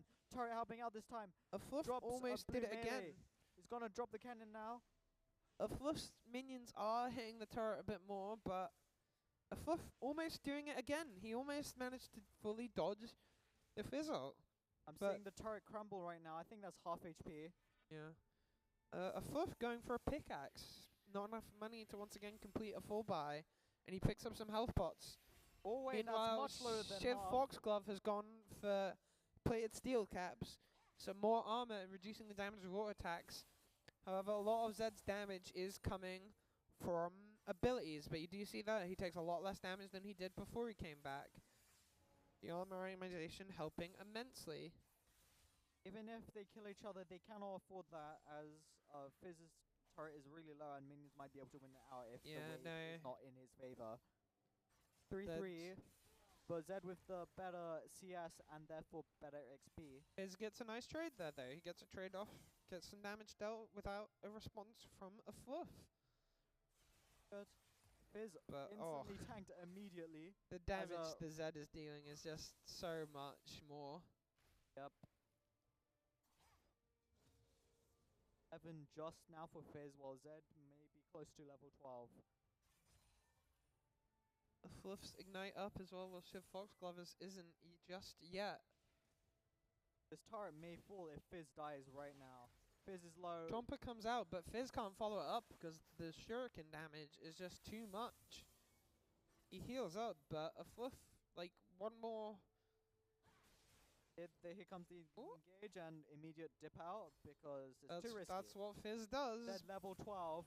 The Ignited. ignite comes through, Deathmark ulted, comes through, he onto dodges turrets, a lot of things. Well, no, he's not going to get ignited to death. That was But both players are low. close. And Fizz doesn't have any HP on his side. But Zed does, and this is not boding well for our current champion. He might fall at the very last hurdle, but we don't know yet. He might pull something out of the bag that. Dodges HP back is out up. of the Zed might come shurikens. in and steal this as well. No, he just opts to not. If Foxglove, or you almost back up about 3/4 off cooldown. If you can hit the Both players are going for HP as well. And Fizz gets beaten into an attack. So basically gets no HP from that entire ordeal. yeah, he gets some HP, but he loses it immediately from the trading. The Living Shadow. Engages, Lot of tries to damage, touch it down. disengage. Zed hits level 13 though. Hiding in brush, just hoping to not get hit. Level 13 now. This is looking very. Oh no, Fizz is low. A big trade from a Fluff, and Deathmark And is back Zed. up. Here it comes. Oh, that might be the. Oh, he Ew, what a flashes the flash. shurikens. Oh, we need a turret shot right now to finish this. That might. Oh, Zed might. Yeah, They there we trade. go. That's big for Shiv Foxglove. The wave is pushed out far enough, but a Fluff did deal some damage to the wave. It's very So- even on the minion fight. Looks like Red's cannon's gonna fall first though, which might not matter. The other waves Yeah. come in. A Flush wave will stack up with double range minions, but Shiv Foxglove should be able to get back out. He's got his fully completed Lich's Bane, while Zed went for the Eclipse and a Serrated Dirk. So Items Zed wise, with who the do you think's clear ahead? money advantage with 20 more CS and HP wise now. yep, instantly the trade out.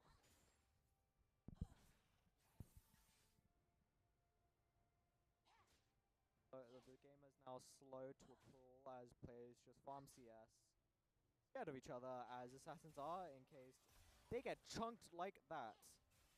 Half HP for Fizz, full HP for Zed. If Foxglove keeps going back and standing by the Living Shadows, which means Zed's able to just use his spin ability and throw out even more, even if he's used the shurikens either, dealing even more damage.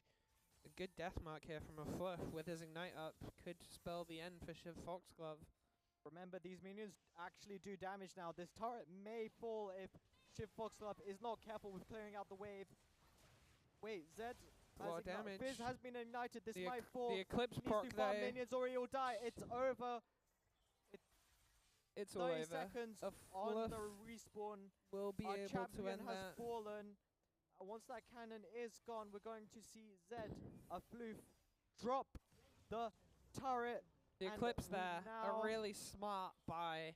When he got the 2 hits on Fizz, able to get the shield, help survive the ult and the ignite combo there. I think he potentially still would have won that even without the fight, just because of the damage. Okay. Okay. cool. We are cutting to the players, and we're going to interview them. Yep. I can't wait to hear their So thoughts we'll on the entire. indeed, It would be very fun to hear what their mentality was like. indeed, the thoughts of their champion picks. Yep. And the strats of going for the resets, you know. I really want to know how the resets work because of course I'm The easily ironed with Really like, fun last match though. Explosives, two assassins. yeah, being able to see like Wasn't- those health bars just like drop instantly.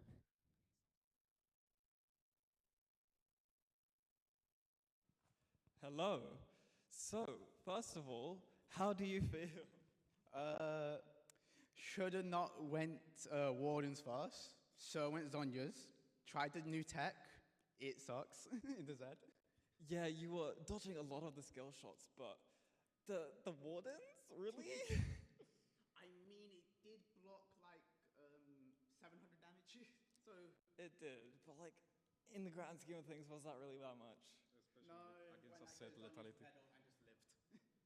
But yeah, how do you feel? You won it all. Oh, I won. Yes, you won. You ended as the champion. We have no more games, so you are the winner. You had the longest streak. Congratulations. But you were the final king. Congratulations. Thank you, thank you. I thought he won.